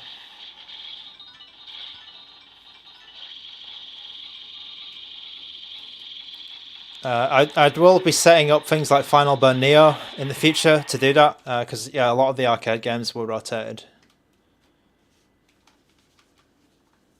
Brian M, thank you so much for that comment. This means a lot. Thank you. Let me try and... Let's just try one more.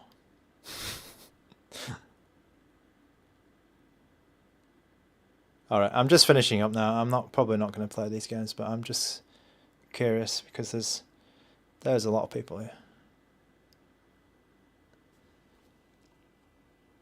Bambi K, thanks so much. I hope everyone enjoyed this.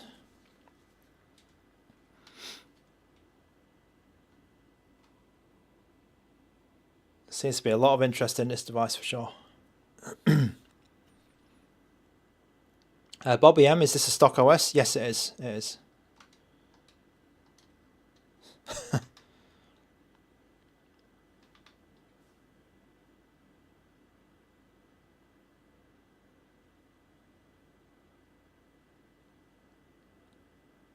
All right.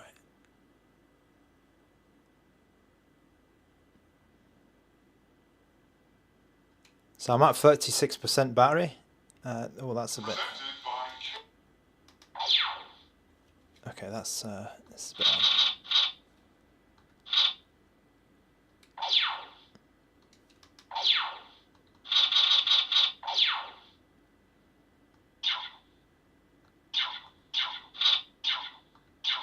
Okay, I think similar issue where it's cut off a little bit at the top. Oh, is that what I want? No, I don't want that.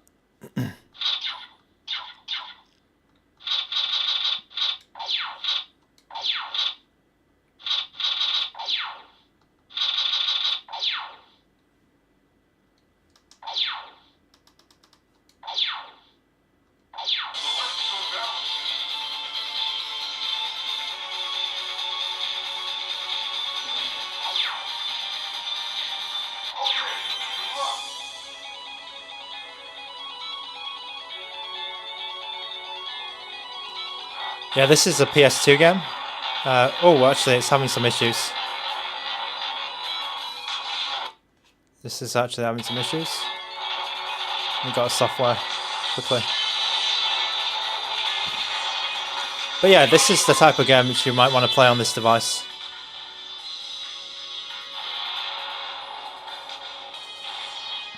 Okay. Right. This has been the RG Cube from ANBERNIC. It's time to finish the stream, I think. I've been going a bit long today. KidCast Gaming, the pre-orders are soon. Coming very soon.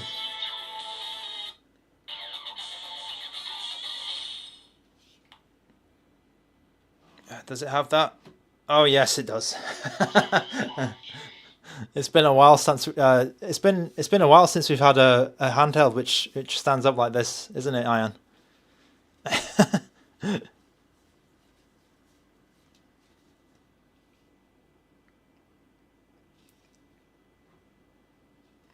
Okay, let's bring it back to the. Oh man! Oh my god! So that was a surprise. So when the I suspended Citra for 3DS, and it actually stayed in memory because it has so much RAM. That's pretty crazy. So this was the last 3DS game we played. Okay, Fairs Gaming, we were using NIFA SX for PS2, and we're using Citra MMJ for 3DS. That's what we played. That's what we played today. Tiago A, the Cube or Unicorn. I mean, for this stream, I'll give the spotlight, you know, to the Cube, because it is because ANBERNIC sent it over. But in subsequent streams, I'll do more comparison type. I'll come up with some points. Maybe play the same game on both systems so you can see how well it runs on one and the other. So we'll do more comparison in other streams. But I just thought that this stream might be a bit better so that the RG Cube gets the spotlight. Alright, so I need to see... I need to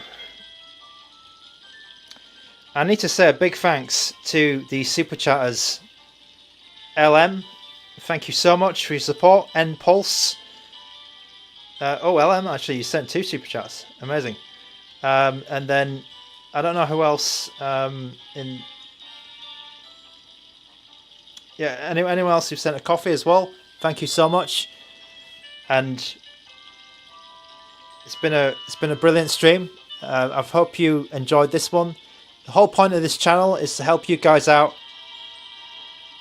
in your purchasing decision. If you might be interested in this device, it's your first device, and you just want to see a real person playing on the device without any fluff, well, probably a lot of fluff, but without any marketing or without any editing, fast editing. This channel's the complete opposite of YouTube Shorts, basically, because we do very, very long live streams on here, and yeah, that's what we do here. So very long form deep dives into the device. It's just me playing the device and you asking questions. YouTube longs, definitely. TMS has definitely got the got the idea. So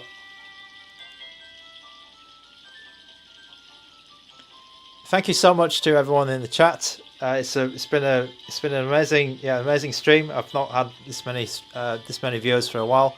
Apologies for the short hiccup at the beginning. And this is the after party, basically. Koki's music, hello. So I think there's way too many people for me to say like thank you to, but I will thank Ian and Gerard and TMS, the regulars, for helping out. Just keep the chat on task. Just make sure that the chat was going smoothly. Thanks so much for that. You don't have to do it, guys. By the way, Ian and Gerard and TMS, whoever, you don't have to do it. Really, I'm lucky to have you guys, but really, you don't have to if it's too much trouble. Okay, Bambi Cola also as well. Bambi K. Thanks for watching. FS, thanks for watching. Cookies, if you want to buy this device, if you're interested, look down in the description. There's a couple of links there. If it's better for you to buy on AliExpress, there's an AliExpress link. Or you can also buy from ANBERNIC as well.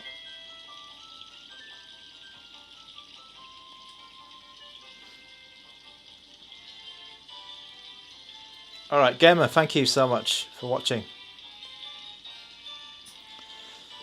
Alright, I'm gonna take some water and then we'll wind down here.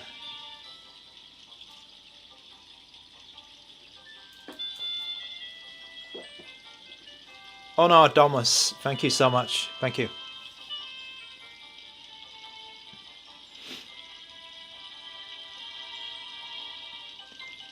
Oh, Jig. Jig has just got here.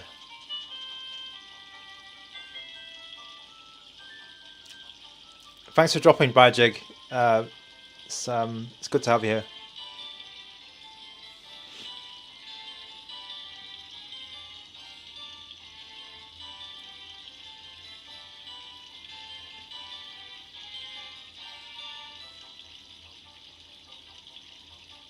Hope you had a good day at work.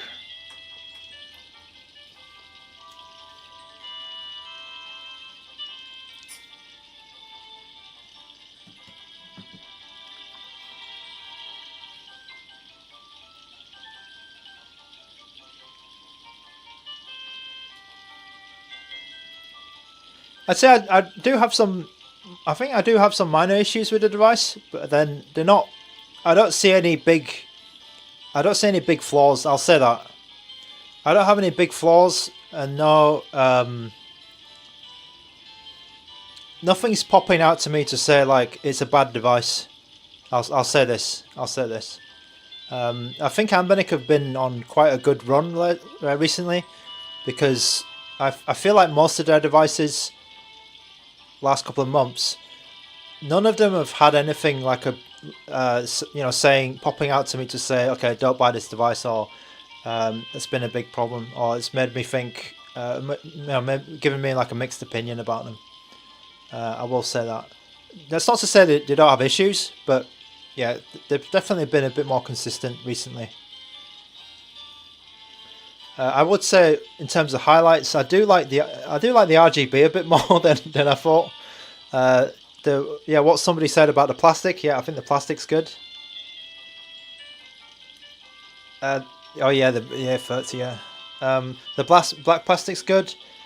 I think the software in general is okay. I've had to install my own emulators because the MMJ that came with it was a little bit old, and the PS2 emulator also was it was the right version, but I got weird performance out of the box from the PS2 emulator. So those are things that you can kind of fix. Retro BOT, will I try Sudachi on this thing? Yes, I will. Yes. Don't worry.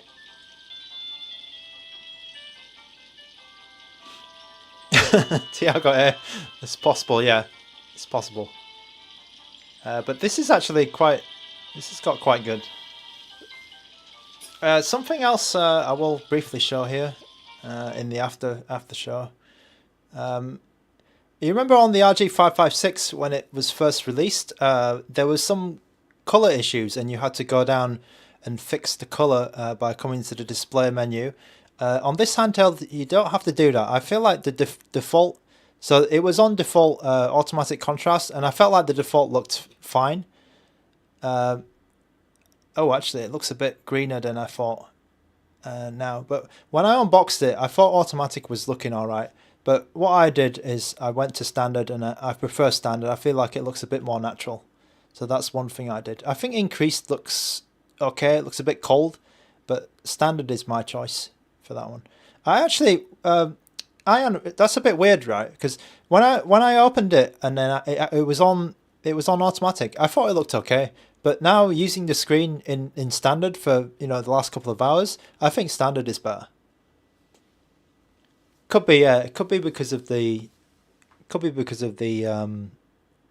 the environment that we're in. Yeah.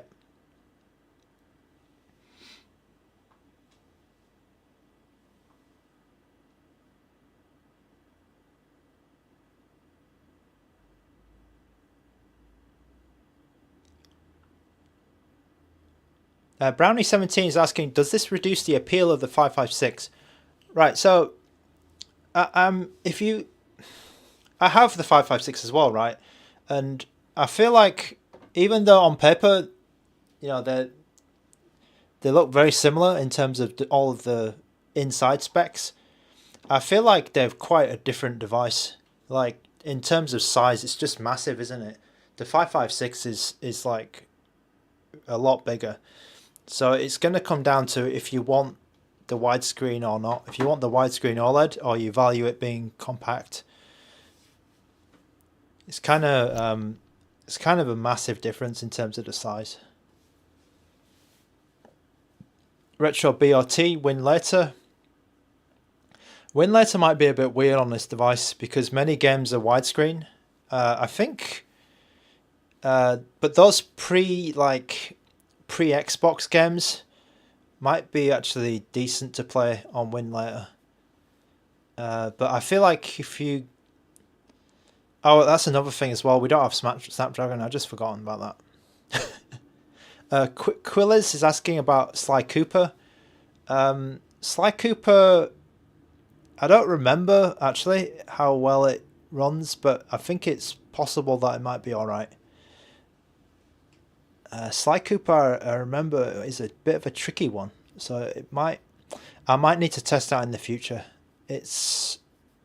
Yeah, I remember it being a tricky one.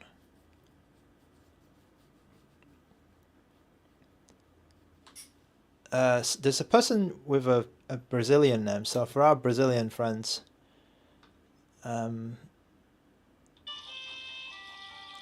do it on another stream. I think Animal Crossing will work fine.